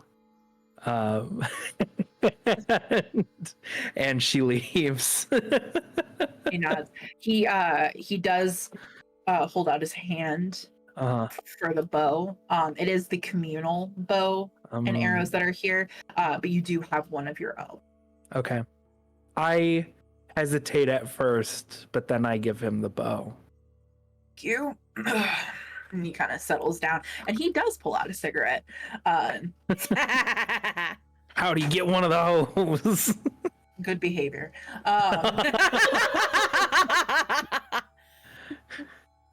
You get a cigarette, and you get a They're cigarette. actually used as currency. No,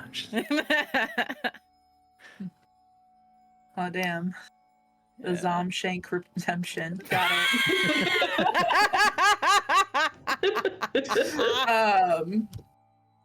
Chelsea, what are you doing? I'm buying medical supplies for cigarettes. No. Chelsea is probably taking inventory. She keeps tabs on sort of what they have stocked up in between different supply runs, so she's making a list, checking it twice. Okay. Figuring out, do we need more, aspirin? What can we find nearby? Probably also just making notes of like, okay, we've gotten, we've raided this nearby place completely dry. All those homes, we've taken as much as we can from those. Where should we start looking? Okay. She probably has a lot on the table in front of her, just like, okay, we got 5 of those, we got. You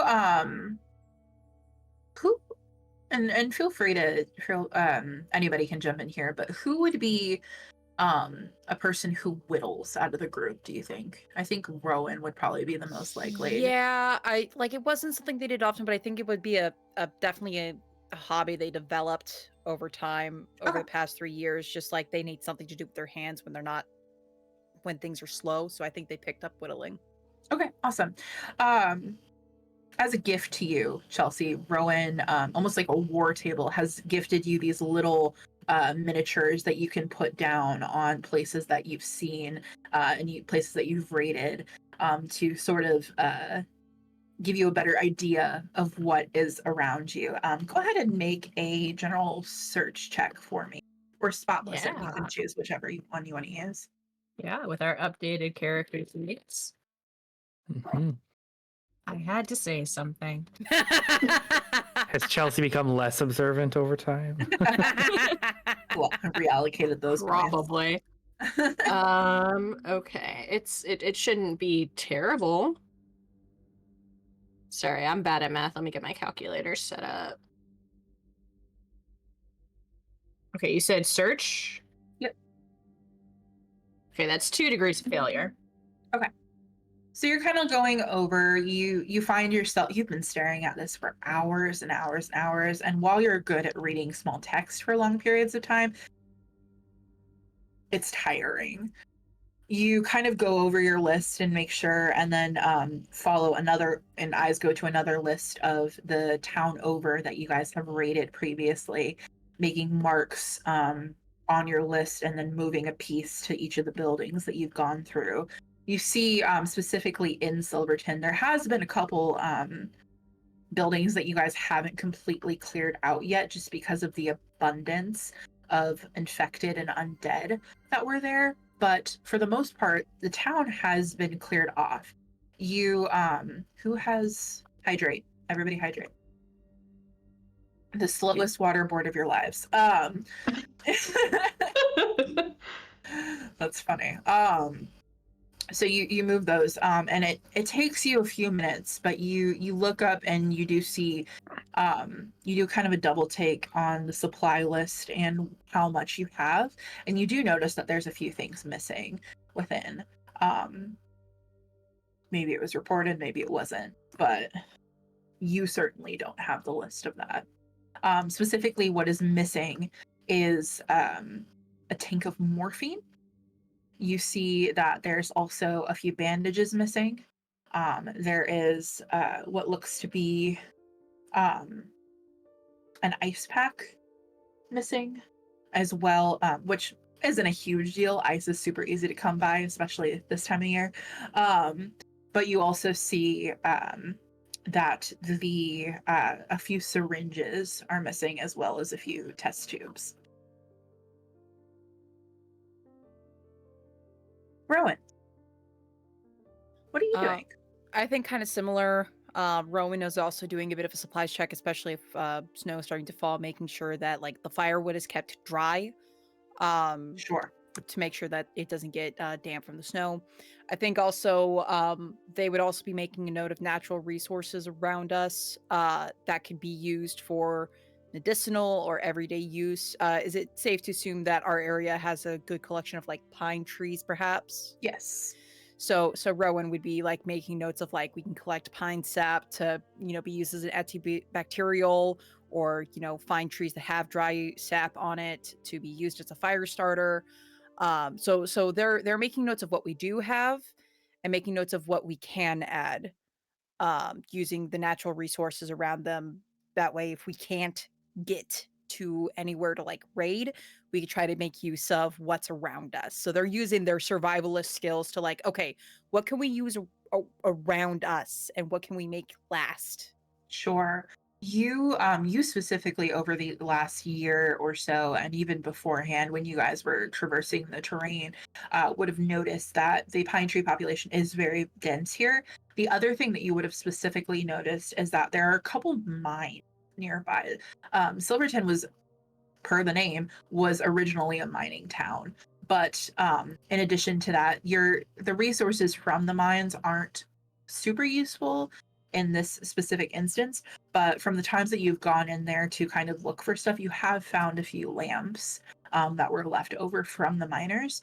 In addition to, you've also made note, especially during the wintertime, that avalanches are very prevalent over here. So you've kind of made sure that the community is staying clear of those, and that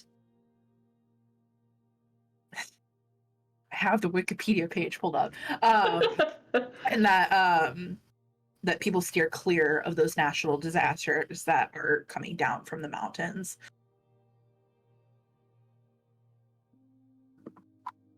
But yeah, you do a good job. You don't notice anything missing, specifically with the firewood. You guys have converted a few of the buildings in Silverton into specific words. I can't form them right now. Like storage supply or... buildings, yeah. Specifically, the old theater has become a huge place just because of the amount of room in there. All the seats have been kind of torn out, and you guys use it as a big storage building, and have allocated those seats elsewhere. People use them as furniture in their thing. The county jail has actually become a homeless shelter, and when one of you who's nerdy here? Kirk. When Kirk went to the library, you would have found out that the jail was actually made into a homeless shelter in the 1930s. And so converting it back to something of that stature wasn't super hard to do.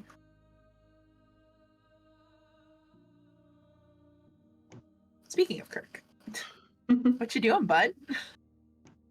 I believe Kirk would be lugging a milk carton full of electronics that he recently found. And he's bringing them up to Chelsea's war room. And he kind of sets the stuff down on the map that you've created, and he sets it down nicely enough, but it's still heavy.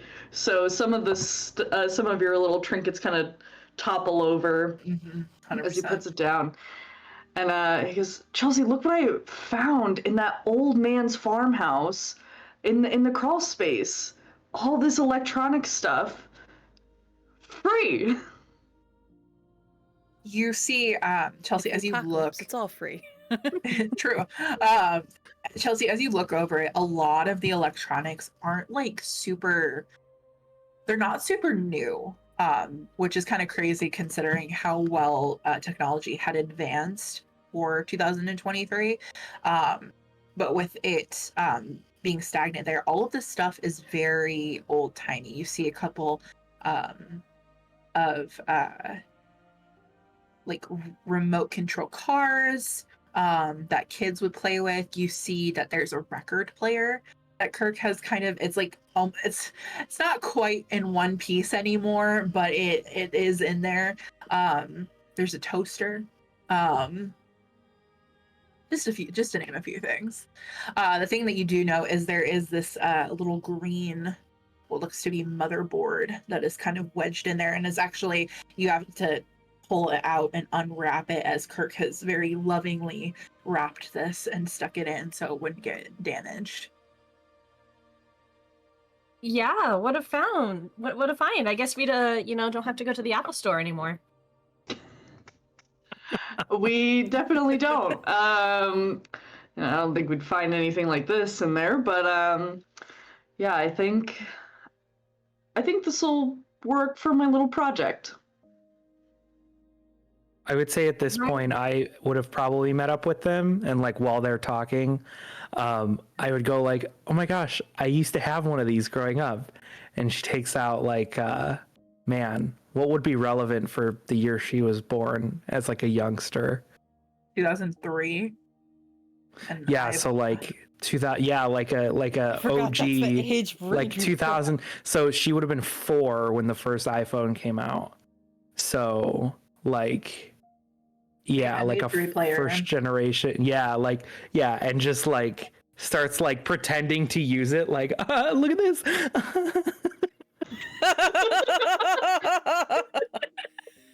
Oh, apocalypse humor.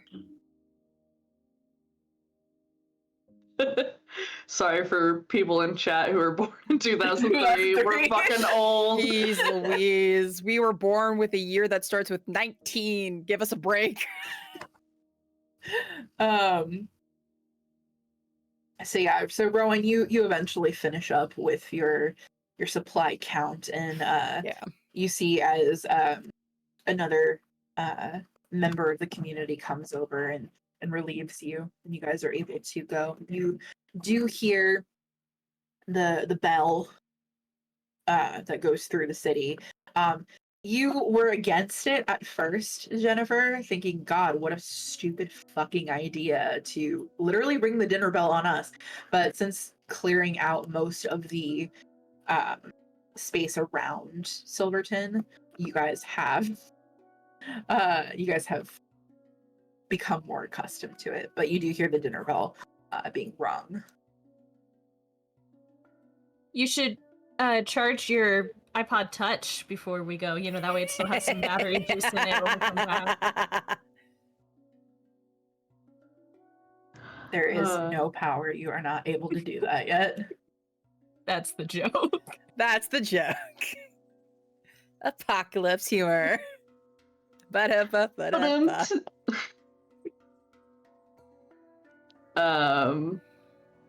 I guess Kirk will head over to the mess hall. Yeah. Awesome. Rowan will too.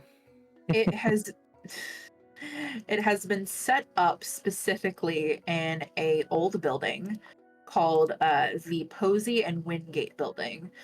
It is specifically, it was an old hardware store. What they did was they took down a bunch of the tables from there and were able to kind of add chairs to the building to... I'm dying, y'all. No. It's that To zombie increase- getting to you. Honestly, to increase the space needed, but because give me 1 second, I'm so sorry. Hell yeah. Chug, chug, chug, chug. It's got like a really bad tickle in the back of my throat. So it increased the they increased the size with all of the tables in there and are able to put people in there for different meal times. It's sort of staggered, like you guys are like A, and then there's another group that's B, and then another group that's C, and they all get called to dinner at different times to make sure that people are always on watch and doing different tasks. You guys head in, and Chelsea, you see your favorite thing in the world, the billiards table up in the corner. And you guys see that there is a line already been started for the evening's meal.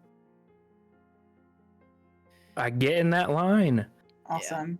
Hey. It is a very, very, very good smelling, very tomato heavy chili that they've been able to make. Meat has been getting pretty sparse. Thankfully, wildlife is a little bit more prominent in this area, but you also, you know, it's hit or miss whether or not you guys get stuff. So, but due to the crops and the preservatives that Rowan helped with over throughout the summer and fall, you guys were able to bring in quite a bit of produce and have preserved it in jars. And I'm gonna thus have made chili. I'm gonna start like chatting with the person in front of me in line and be just like, oh my gosh, tomato chili, it's like my favorite thing. Oh my God. Yeah, no, I am so glad. Last week they had like, it was like vegan sloppy joes, and it was not good. Oh my god, this is the worst. Literally. It's another girl who doesn't look super dissimilar to Jennifer. She's got a long there's two of them. She's got a long ponytail. You guys don't know her as Courtney. She specifically was very well trained in mechanics. So she's been mostly working at the car shop. Kirk, you'd probably have worked with her the most out of any of the others. Yeah. I think Rowan is just behind because it's been 3 years. Rowan, I think I said wears glasses, but it's because of how long it's been and how they've had their glasses a while, even before the pandemic, or not the pandemic, the apocalypse. It's a Same pandemic. thing. Same thing, just zombies. I think like a lot more recently, they're probably like having to like give their eyes a rest, like pinching the bridge of their nose a lot because the prescription's probably not working for them as well as it used to. So they could still like be functional and such like that, but they know that their eyes are not getting any better as the years go by. Sure. No, this is actually a really great opportunity to describe what everybody's characters look like in this new 3 setting. years later. Yeah, I think Rowan's hair definitely has grown a bit. They kind of just let it grow at this point. So it's kind of in his like a small pony, like a decent okay ponytail, just to keep it out of their way. But that's how they always keep it. Still usually in the baggy clothes and probably the same winter jacket that they had 3 years ago when all this happened, because if it lasts, it lasts. But I think really to them, their hair is the only thing that's really changed on getting longer. And I mean, their friends probably have noticed this since they've known them longer, and the four of us were traveling more, that Rowan is pinching their bridge of their eyes a lot more frequently. Like, it's not fun for them. I would say that Jennifer looks pretty similar, although pre-apocalypse she was definitely like a lot more muscular and a lot more toned, and she's lost weight to the point where like she's not like super thin, but like not as muscular as she was, and like still tries to be cheery and upbeat and maintain appearances as much as she can, but like makeup is hard to come by in a zombie apocalypse and things like that. So like definitely doesn't have like long nails or things like that anymore. Probably dark circles under her eyes, but like still tries her best to like maintain like a positive outlook and like a very enterprising, like, just trying to be a little bit more clever and like kind of like moving more in that direction and moving away from like her material past a little bit, but still tries to be like friendly to people as much as she can. I feel like in the beginning days, especially of Silverton, you were so ecstatic when they found a couple journals of inmates that were at the prison, and you were able to kind of flip through those, and it had a lot of just like little tips on how to do your makeup. And then as resources became more vital and everything, that sort of dwindled. But I like the idea of her using prison tactics for her makeup. Sure. Yeah. Anything she could do. Anything. Kirk or Chelsea? Who wants to go first? I'll make it quick. Chelsea chopped her hair a few months in, just shoulder length, figured one less thing that could get her in a bad situation. Hair's so easy to grab. She keeps it up most of the time in a very short ponytail. Her nails are bitten down very, very far, just as out of nervousness and anxiety and all the planning and preparation she tries to do. She's constantly biting at them. And she probably has like some scratch marks just from nervous fidgeting and things like that. Awesome. Yeah, and Last but not least, Kirk's also going on the hair chopping train. It's getting into his face. It was getting too much into his face as he was working, so I don't think he necessarily have a buzz cut, because that'd be a little difficult to do in the apocalypse, but like a very messy, like chopped off short men's cut kind of. But he still wears the same kind of clothes and everything. Maybe he has a scar he definitely has some scars from that broken foot, but maybe a couple scars from previous fights in the past 3 years. So you've definitely gotten cut up. I'm gonna say Kirk was probably on watch when the bandits came through, and you got a couple scrapes, bumps, and bruises from that, but you're alive, which is the most important. Yeah, and it makes sense because he does a lot of close combat too with his bat. So, yep, Yeah. it's happening. What does your Oh. bat look like now? My bat probably got nails in it. Because it was a wooden bat. It was not his bat that he'd perform with during games, but it's probably a wooden bat that has nails and barbed wire on it. Also, his hair is probably grown out enough where it's completely brown now and no blonde in it. 'Cause they don't got bleach in the apocalypse. They do. It's just for cleaning. Or Worst case Mind. scenarios. Other things. Awesome. Cool. So you guys all gather, you get your tomato chili. Courtney sits down with you all, and she's kind of chatting up Jennifer. You see at one point, she kind of smirks and leans in a little bit closer, and she kind of flashes a small deck of cards. You guys aren't really, it's not that you're prohibited from gambling here, but it's not looked upon highly. Mhm. But she kind of flexes her cards a little bit. Goes, "You guys got anything good? Want to play for it?" I would do it just for fun, but I don't really have anything I'm willing to give up right now. I'll pass. Kirk will join in, but he isn't. I don't got really anything to give. Okay. I'm gonna go like whisper to Kirk, like, what about the iPhone? Shut the fuck up. The what? Nothing.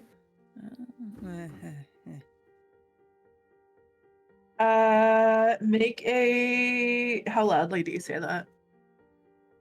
Shut the fuck up, or Both. I would have said it quietly just for him to hear, just for Kirk Okay. to hear. yeah, Kirk would have also done like the shut the fuck up off to Okay. the side. Yeah. She kind of the cards a little bit. Deals you out. She doesn't put anything up since none of you guys are, but she kind of takes note of Rowan rubbing at their eyes, and it's just like, "You good?" Or Tired. Been looking at supplies all day, keeping track, and lack of sleep. That's all. "Gotcha." They were talking about like doing transfers soon for people who wanted to try new things. Like, maybe Orion can get you out of those, or I'm the best one for the job, honestly. I don't think. I mean, yeah, but like broadening your horizons and all that. I'm good with the horizons I'm at. She shrugs. My special interest, I stay with it. I'm staying in my lane. I scoff at the idea of doing the same thing for a long time. And that's where the neurotypical and neurospicy paths diverge. Yeah. Do you know if Luke and the guys came back from their trip? Do we? Do we? Jennifer, you specifically would have saw them out when they Okay. left. Normally when people go out for supply runs and different things like that, they are back within a couple hours, usually within the span of 1 or 2 person shift, but they hadn't come back yet when you were on the wall. So they had just left this morning? Yes. Okay. It's probably around, to give you a better semblance of time, it's probably a little after 6 p.m. at this Okay. point. Yeah, they haven't come back yet, but they like to push it, so maybe they'll come in a little bit later, hopefully before sundown. But no, I haven't seen them come back. Do you know what they were doing? Like what their job was? They were heading out, so they're working on and she kind of gestures to Kirk, they're working on the power lines right now, right? So they were going to try to find more electrical tape, as well as fuel for the generator, different things like that. I also asked for a couple gas lines, and if they fuck up my car, I'm going to murder somebody. I'd like And to see that happen. She looks serious and then just goes,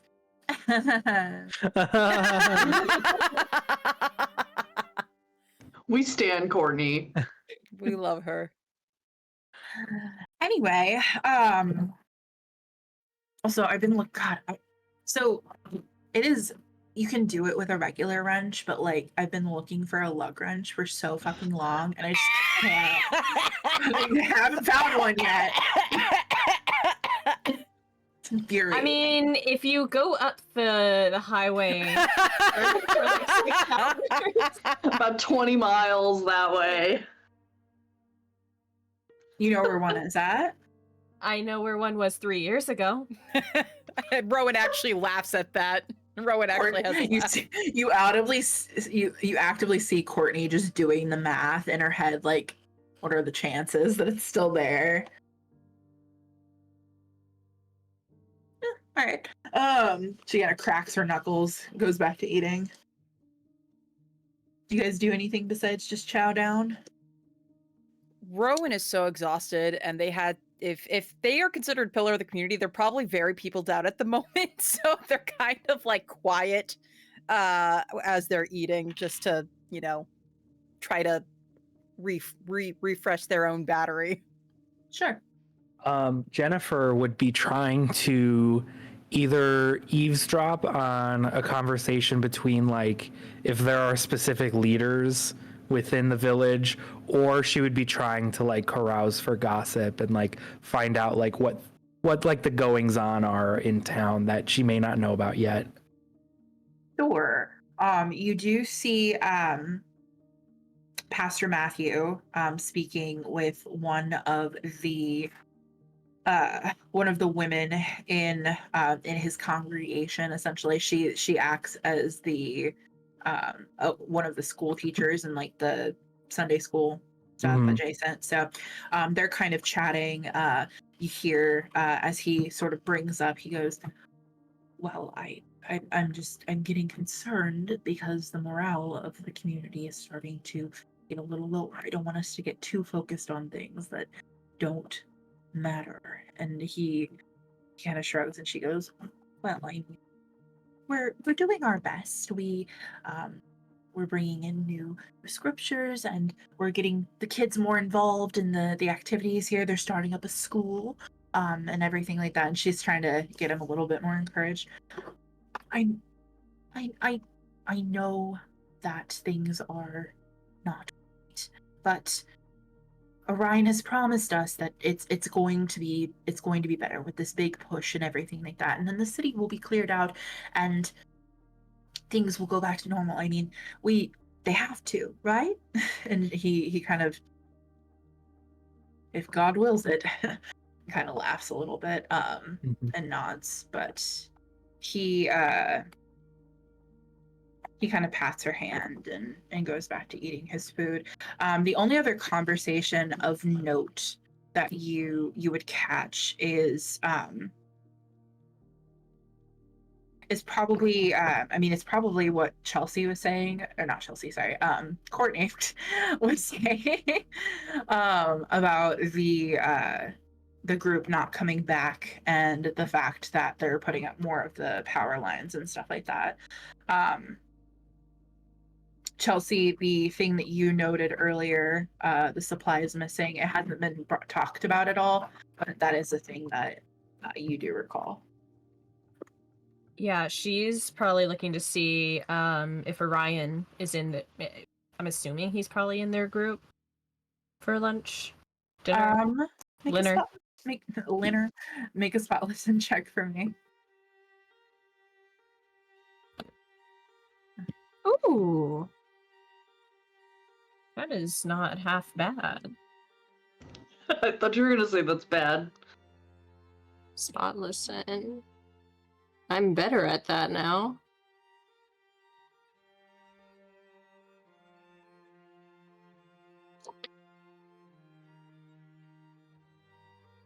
That is 1 degree of a success. Awesome. You don't see him sitting down and eating, but as you're sort of looking around, as if on cue, he does come through the door. And he looks a little hurried as he does. But he quickly gets a bowl, sits down. He sits down next to Matthew, kind of gives him a pat on the back, and starts talking to them in hushed tones. Jennifer, since you were actively listening, you don't really hear anything super substantial from that conversation. It just seems like they're checking in more than anything. Go ahead and make a Jennifer, since you're actively looking, and Chelsea as well. Go ahead and make a detect motives check for me, though. Where is that one? Oh, it's And under diplomacy, right? Yep. Yikes.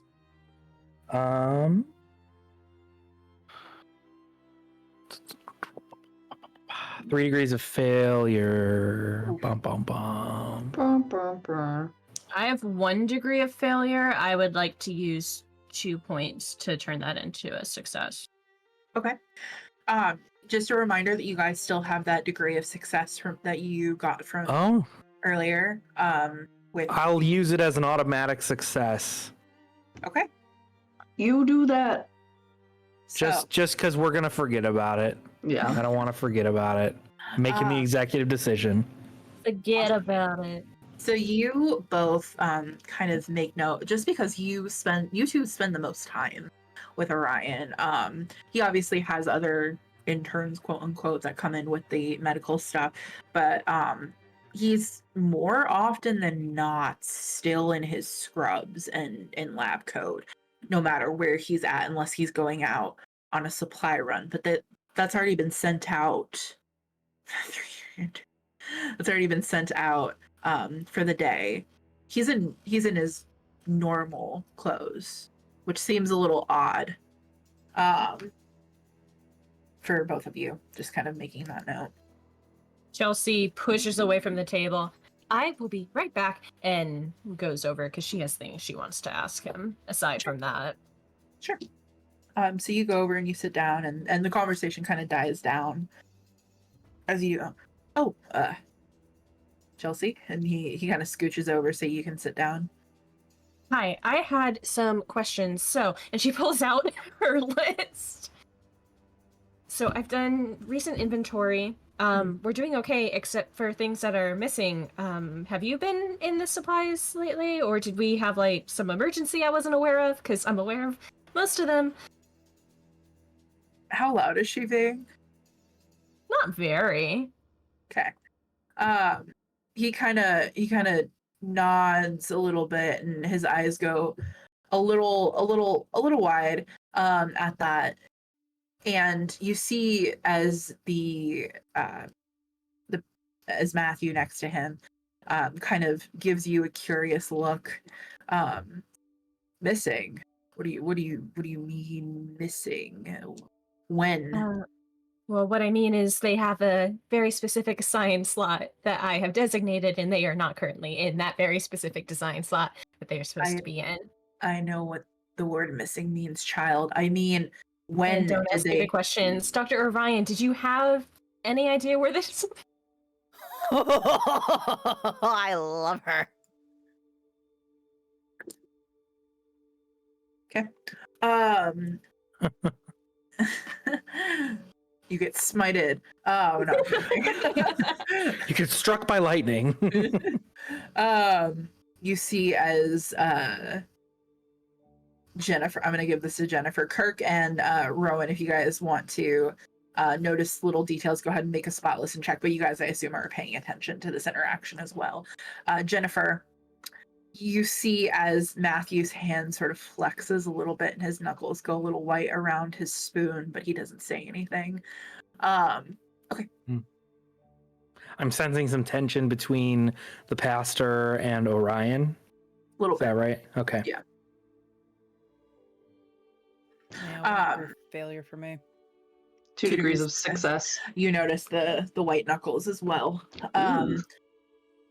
I wasn't aware of that. Let me finish eating, and then we can go back. And you took all the numbers down. He kind of gestures for you to hand him the lists that you've made previously. Yeah, she passes it over. He starts going through them a little bit and kind of flips and knows. And I was wondering too, on our next run, I was wondering if we could maybe prioritize, when we're looking for health supplies,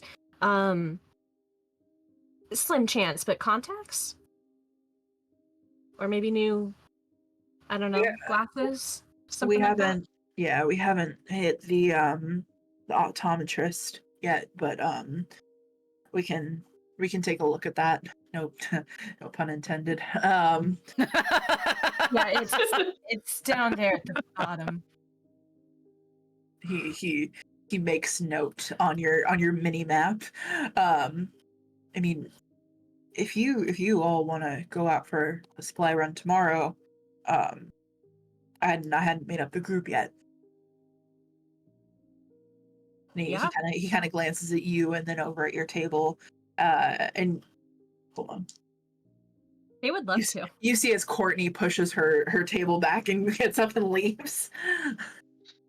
Courtney was very excited to go out for a little trip in the near future. I think she's getting a little what do you call it? Cabin feverish.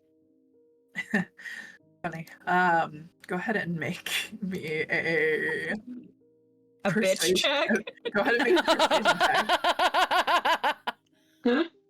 I like bitch check better. Yeah. It's okay. I actually rolled decent. Let's go.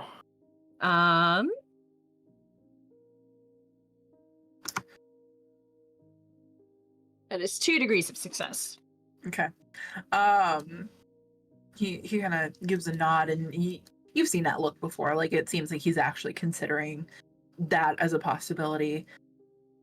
An extra set of hands is never a bad thing, and she can fix up a car should something go wrong. So no, yeah, that's fine. I'll put her on the team then. We'll get our best and brightest on it. Does Jennifer come over and say that? Yeah, I do. And I kind of like pat Chelsea on the back and just kind of like try to do like more of like a soothing kind of like, we got this. It's okay.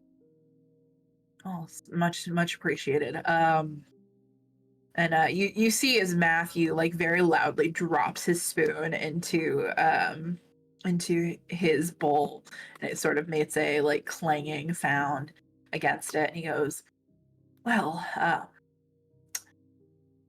good to know that we have people on site doing, and he purposefully makes the pun, but very bitterly,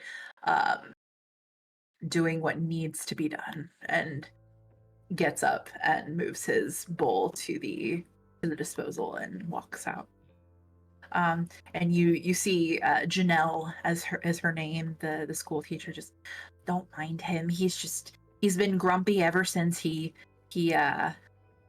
lost his rosary the other day. So just don't pay Matthew any mind. Janelle is from Minnesota. She is. Minnesota. Oh gosh. Not the rosary beads. Oh no, not the rosary. Heaven forbid.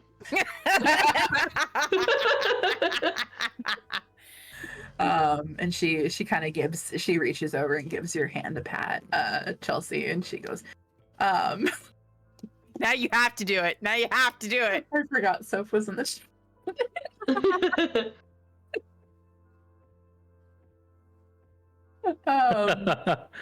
Do it. Do it. That's all right, dearie. Don't mind him. I'm gonna go check on him, all right? And if you need anything, you can always stop by the school and let me know, okay? I love her. Absolutely. I will protect her with all costs. And she gives you a sweet smile and gets up and walks out.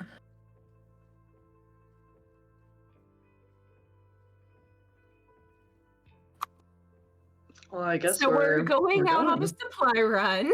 Surprise, guys! We are. Thanks for the volunteer. You are. It'll be great to get away from town for a little bit. Come on. Like, when was the last time we did this all together as a group? 3 years ago when the apocalypse started. And look at where it got us now. We lived. We could find more techie supplies for your little project. I guess. Maybe some new glasses. I'm gonna make some assumptions that you guys have moved away from Probably, Orion. yeah. Oh yeah. Okay. They did a little group huddle. Yeah.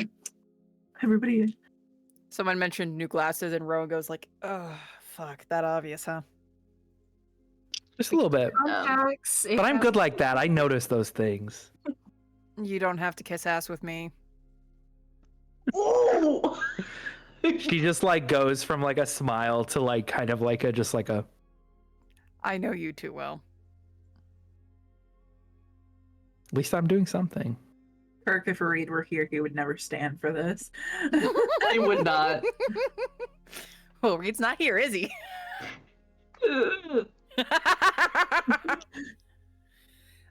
Don't mention the dead roommate. Too late. But no, Rowan's just gonna nod like, yeah, no, probably not the worst idea. I can probably take a look at some of the wildlife around us too, see if we can add more to the natural supplies as well. Might be able to find something natural that's medicinal as well, so you don't always have to depend on made stuff if we can't find any in time. Medicinal, you say? Not that kind of medicinal. Or that kind of medicinal. Well, I don't hunt for that kind of medicinal, so I don't know. If only I mean, Courtney were here. if only. Hey, Which, yo, speaking of, Courtney. we want to bring her in with us, right, for this thing? Apparently, yeah. Isn't that what we were kind of saying, Chelsea? Yeah. I think she would be a wonderful asset who has skills that some of us might not have. Jennifer in her mind is thinking, and it's someone we could abandon if we all get into trouble. That she doesn't say that out loud, though. That's just what she's saying in here. Go ahead and make a spot listen check for me, everybody. Oh boy. Is Courtney just standing there like 20 Ooh. feet away staring? Just the Keanu Reeves meme, just like 4 degrees of success. Rowan is so distracted with their eyes, like feeling strained. That's 5 degrees of failure for me. oh, bud. I'm not rolling well. Hey, get him out now while we're not in combat. Thank you. Spot listen. Yeah. I got neutral. Awesome. Yeah, no. So you guys get 2 yeah. survival points. Let's go. You you look up from this conversation. You're all kind of laughing a little bit. And Jennifer and Chelsea and Kirk a little later than them, but you see their heads move and then you notice. Rowan, your eyes is about time. Myopia was not kind to you. So you guys look over and Orion's not in the cafeteria anymore. You don't know when he snuck out, but he is certainly not there. But you didn't really see him leave either, which is kind of weird. Is Matthew still here? No, he left in He left. a huff. Uh-huh.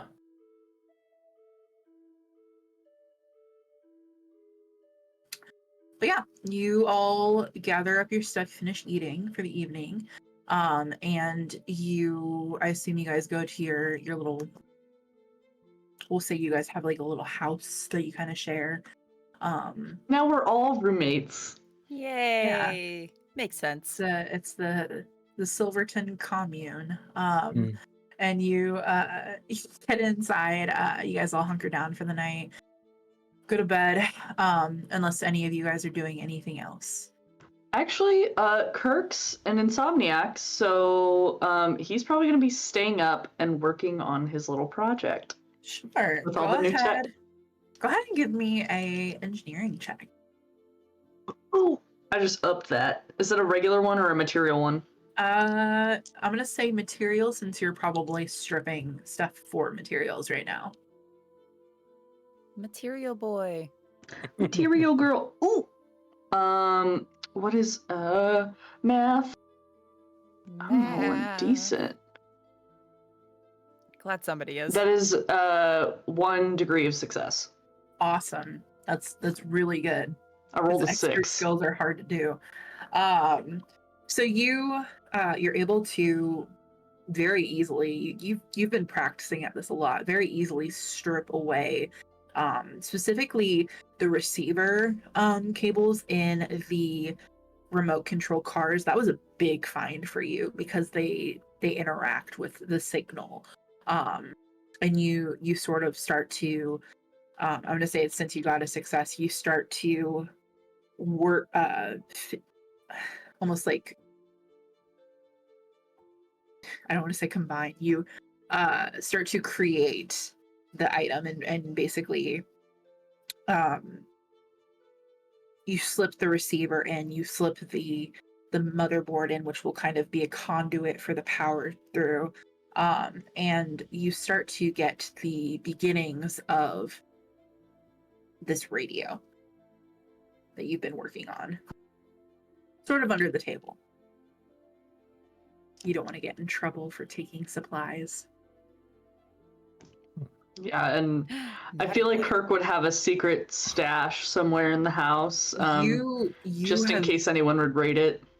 Oh, 100%. You have like found a little spot where the floorboards come up and stuff like that, and have like made sure that's like all padded and stuff like that, so it's really hard to find unless you know where it is. Does anybody in the group know where it is?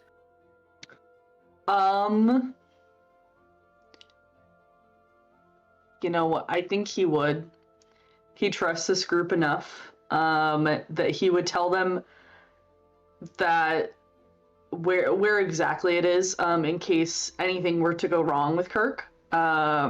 They would know where to find it, and he'd inform them how to either like what they would need to like he'd have a list with everything, like what he needs to finish it. So in case he's no longer there, they can finish it if they need it. Make a little bit of a roll for you really quickly. Oh, wow. Okay. So I rolled a 1. You're getting pretty damn close with this radio. You probably need like 1 or 2 more things and it's done.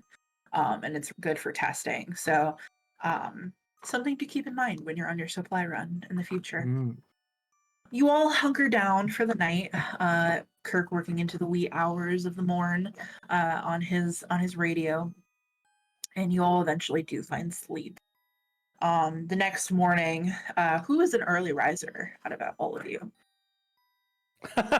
Everyone except for Kirk. And that was the exact same way that we did it in the pre-session. Yep. Before That's we were true. live, Kirk Yeah, was the that's only true. one who slept in. That's so Yep. funny. Some things never change. Some things, yep, never change. You guys all get up, start making breakfast. They usually serve for like core meals, like lunch and dinner, but not for, you're kind of on your own for breakfast. So you actually no, I'm gonna retcon that. No, you are able to go get breakfast and everything. I assume one of you guys wakes Kirk up that morning. I would, Rowan would, and just like, Kirk, come on, breakfast. No. I was up so late. When are you No. not? Come on. What's your He's coping gonna roll out. mechanism? That's a good question. What is what? Was that just for Kirk or for both of us? What is Kirk's? Just for Kirk. We don't have anything listed. Was I supposed to pick something? Or can I just... It comes with one. I'll look it up really quick. Okay. But yeah, Kirk's gonna roll out and just... He would probably just sleep in his underwear and just like put pants on one leg at a time, very slowly, very begrudgingly, just eyes closed the whole time. I think Rowan is just there just to make sure he actually gets up and like doesn't like go back to sleep. Like, so it's not in a weird way. Rowan will look away when like he's putting on pants, but they'll look back on occasion like, like, like still awake kind of way. Yeah, he's gonna kind of like, after he sits down on the bed and just goes, Nope, light smack on the cheek. I'm awake. You are now. You're gonna take one morale loss. How Oh, you no! how you Sorry. how you get rid of that is you take longer to do tasks. So you can basically, what you can say is you opt to take like an extra turn with something, especially in intense moments. So just make a note of that, and we'll come back to that. On the subject of breakfast, I am under this assumption that things like coffee would be hard to come by in the apocalypse, but like maybe tea is a little bit more abundant, and I would say that Jennifer would have tea and pretend it's coffee and try to convince herself that it's coffee. She's drinking and it's just like coffee. Yeah. Yep. You Jennifer have actually been lucky enough to find some like coffee flavored tea. It exists, apparently. I have learned this recently. But it's not in high abundance, so you do use it sparingly. So yeah, you have your little cup of tea, and there is like a weird, like a coffee equivalent. It tastes like shit. They call it Joe, but that's about it. Jeez. It's not Joe. Not great. Fucking Joe. So you guys get in for breakfast. It's nothing super substantial. Probably a combination of like oatmeal, or something like that, just something very easy to make. Water is actually not very difficult to find right now, considering there's tons of snow on the ground. So boiling it and making stuff like that is much, much easier. You guys sit down. You do see Courtney kind of groggily come in at one point, kind of rubbing her eyes, and grabs her food, comes down and sits with you guys. Looks over at Jennifer. Did you put me on your supply run this morning? This is Courtney, right?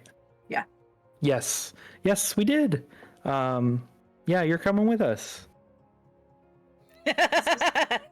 Kirk kind of chuckles. Is this because I mentioned the Lagrange? I didn't mean it. No, of course not. No, you're coming with us because we could really use your assistance. Is she being genuine? Like half and half. Like it's true, but like it's also like She Jennifer's way of getting what she wants. Like, yeah. Where are we headed to? That's a great question. I did not get those specifics. That would be a Chelsea thing. I'm just kind of more like, we're here, we're doing it, you know? She nods. Let's go talk to Chelsea. She would know. You guys are all sitting at the right same here. table. Yeah. I still say that it's early. Chelsea dropped a fork on the ground. She comes back up. I'm sorry. Where are we going? It's really early. Insane, or rather, we've been there, but I'm assuming you're talking about the supply run. Does Chelsea know where we're going? Yeah, so you guys would be heading to the optometrist. Specifically, I work for an optometry company. Coming up with names should be way easier. For Your Eyes Only is what it's called. Sure. Incredible. Sure. And so you guys are heading there. You're also going to be looking specifically for more medicinal supplies, considering that you're missing some, as well as anything else that could be potentially useful, specifically items for Kirk. You're looking specifically for an amplifier, Kirk, as well as just a smidge more electrical tape. Luke and the boys got back last night, by the way, in case you guys were wondering. Oh, Like, find anything good? No. They said that there was a small horde near where the hardware store was, so they got holed up in the church. Great. There's multiple hardware stores in this town, is what I'm canoning. Which one? The The one next to the church? Because you said that's where they got holed up, right? it's not like the actual, so, and she kind of gestures back, because you guys use a different building for a church now, but it's the one on Snowden Street. Okay. Where is that in proximity to the optometrist? They're probably a few blocks away from each other. Okay. Like, I'm gonna be completely honest with you guys. It is gonna be much more beneficial if we do this on foot. Just because, and she kind of glances over to the direction where the barricade is. Getting cars out of there is a hassle and a half, and we're running low on fuel to get around. So, I mean, unless you want to bust out your old reliable, and she looks at Kirk. It is old reliable. What does that mean? Good. How's she doing? How is she doing? Is the How pasty is- still holding with the duct Is tape? she old and is she in fact reliable? She's not doing great. She could probably make a trip, but it's gonna be pushing it. But Courtney has some other vehicles that could be, or They're running low on fuel. You guys still have a little bit of gas. Since you got here, I'm gonna say you were able to refill partially before you got here last year. So you probably have about just under half a tank. I mean, it Might be good if we get into trouble. might be. Or we could siphon some of the gas out of my car into a more reliable car. Because honestly, I said old reliable, and I really mean old. Yeah. Kind of reliable. All right, fine. We can take Lewis. Lewis. Lewis. I thought I heard bluest for a moment. I'm like, oh, blue car. That makes sense. I That's am where my not a brain went. jack-o'-lantern. My name Is is Lewis. And she nods. You guys go out as you guys finish your breakfast. You don't notice Matthew. You see Janelle at breakfast. You don't see Matthew, and you don't see Orion.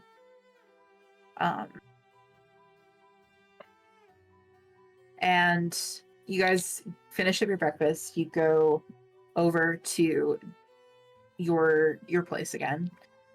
You siphon the gas out of your car. Do you leave any in there? I'd say like maybe a quarter of a tank.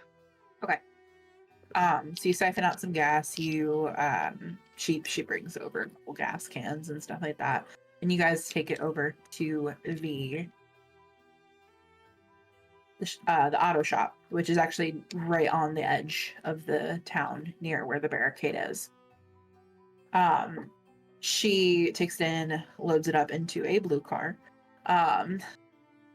Bluis will forever live on. And you actually do see that there is a little plate that is L3W15 on it. And she kind of pats it and says, "All right then, well, load up and we can head out." All right. I'm driving. Fair enough. Yeah. Can Chelsea do one more inventory take real quick before they leave? Yeah. Do you stop by the medical office then? Yeah. Okay, go for it. Rowan is happy to help since Rowan is also kind of in charge with a lot of supplies. So Do you they're have more than happy to- volunteer? Me? No. I do. I think I got rid of volunteer for teacher. So Okay. never mind. No, you're good. You can still make your own check and everything like that. But Kirk, go ahead and make a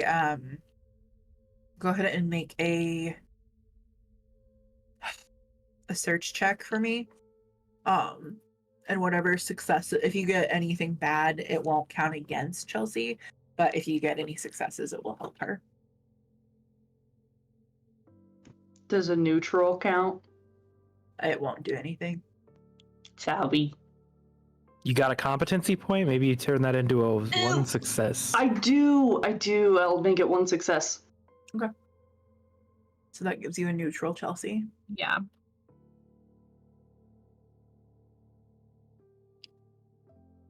Did you make a search check, Gabby? Yeah, it was neutral. So Chelsea, you're looking over stuff. You don't see anything out of the ordinary from what you saw yesterday. I will say.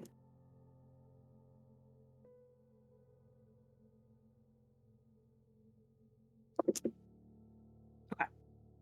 You do, as you're getting, you kind of like look around, check all of the numbers and everything like that. You open the door to the back room, and you see that the door is slightly ajar when you go to open it. And you open up a cabinet and you notice that there is a duffel bag missing. That's one of the trauma bags that you guys have found from an ambulance. But besides that, you don't see anything else.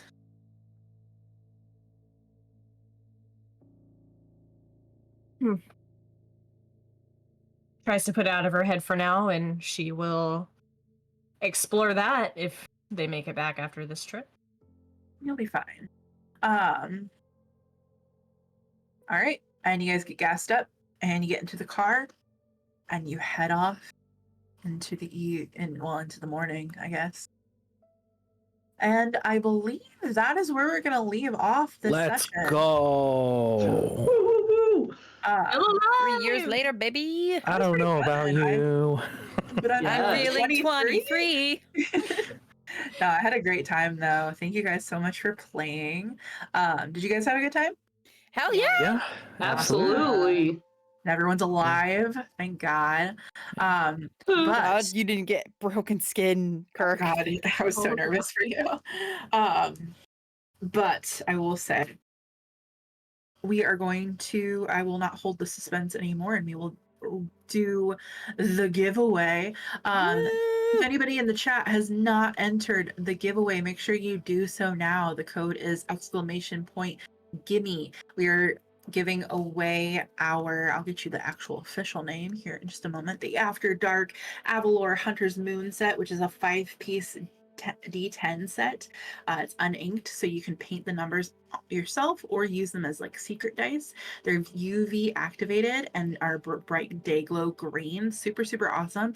And they're from one of our awesome sponsors, Die Hard Dice. So why wouldn't you want them? I'm going to do a little bit of a countdown. 10, 9, 8, 7, 6, 5, 4, 3, 2, 2.5, 1, 0. And the giveaway is closed. Incredibly even counting there, Laura. Thank you. Thank you. If you don't win tonight, be sure to tune in next week, because we will be doing another giveaway, and I'm super excited for that. So, without further ado, if our lovely producer wants to do a drum roll. Oh gosh, ZMVNXCB has won. Congratulations. Hey! Yay, he wins- John! Oh, that's John! Congratulations! Oh, okay. So we're gonna we'll reach out to you. We will get your information and we will get that dice set sent over to you as soon as possible. Thank you guys so much for watching, and make sure to tune in next week to see if our survivors can survive this supply run. Bum, bum, bum. Bye. Bye. Bye. Oh, I'm so sorry. I'm so sorry. I forgot to do announcements for the rest of the week because I'm goofy. With that being said, there is for the rest of the week there is Dragon's Crown, which will be tomorrow night. Gabby's in it. Gabby's super awesome. There will not be Dragon's Crown the following week on October 20th, unfortunately. But we will find you guys the following week after that. On Monday, we are going to be returning with Baldur's Gate 3, which I'm super excited about. It is a 4-person campaign that we're doing with Gabby, myself, Angela, and Franz. So it'll be super, super fun. And yeah, I think that's it. And then obviously next Thursday, you should be here for, because we're going to be returning with Signals of the Lost. So Yeah. all these lovely people. Woo! Blah. Well, thank you so much. Well, thank you so much, and I hope everyone has a lovely night. Mwah. Bye. Goodbye. Now goodbye for real.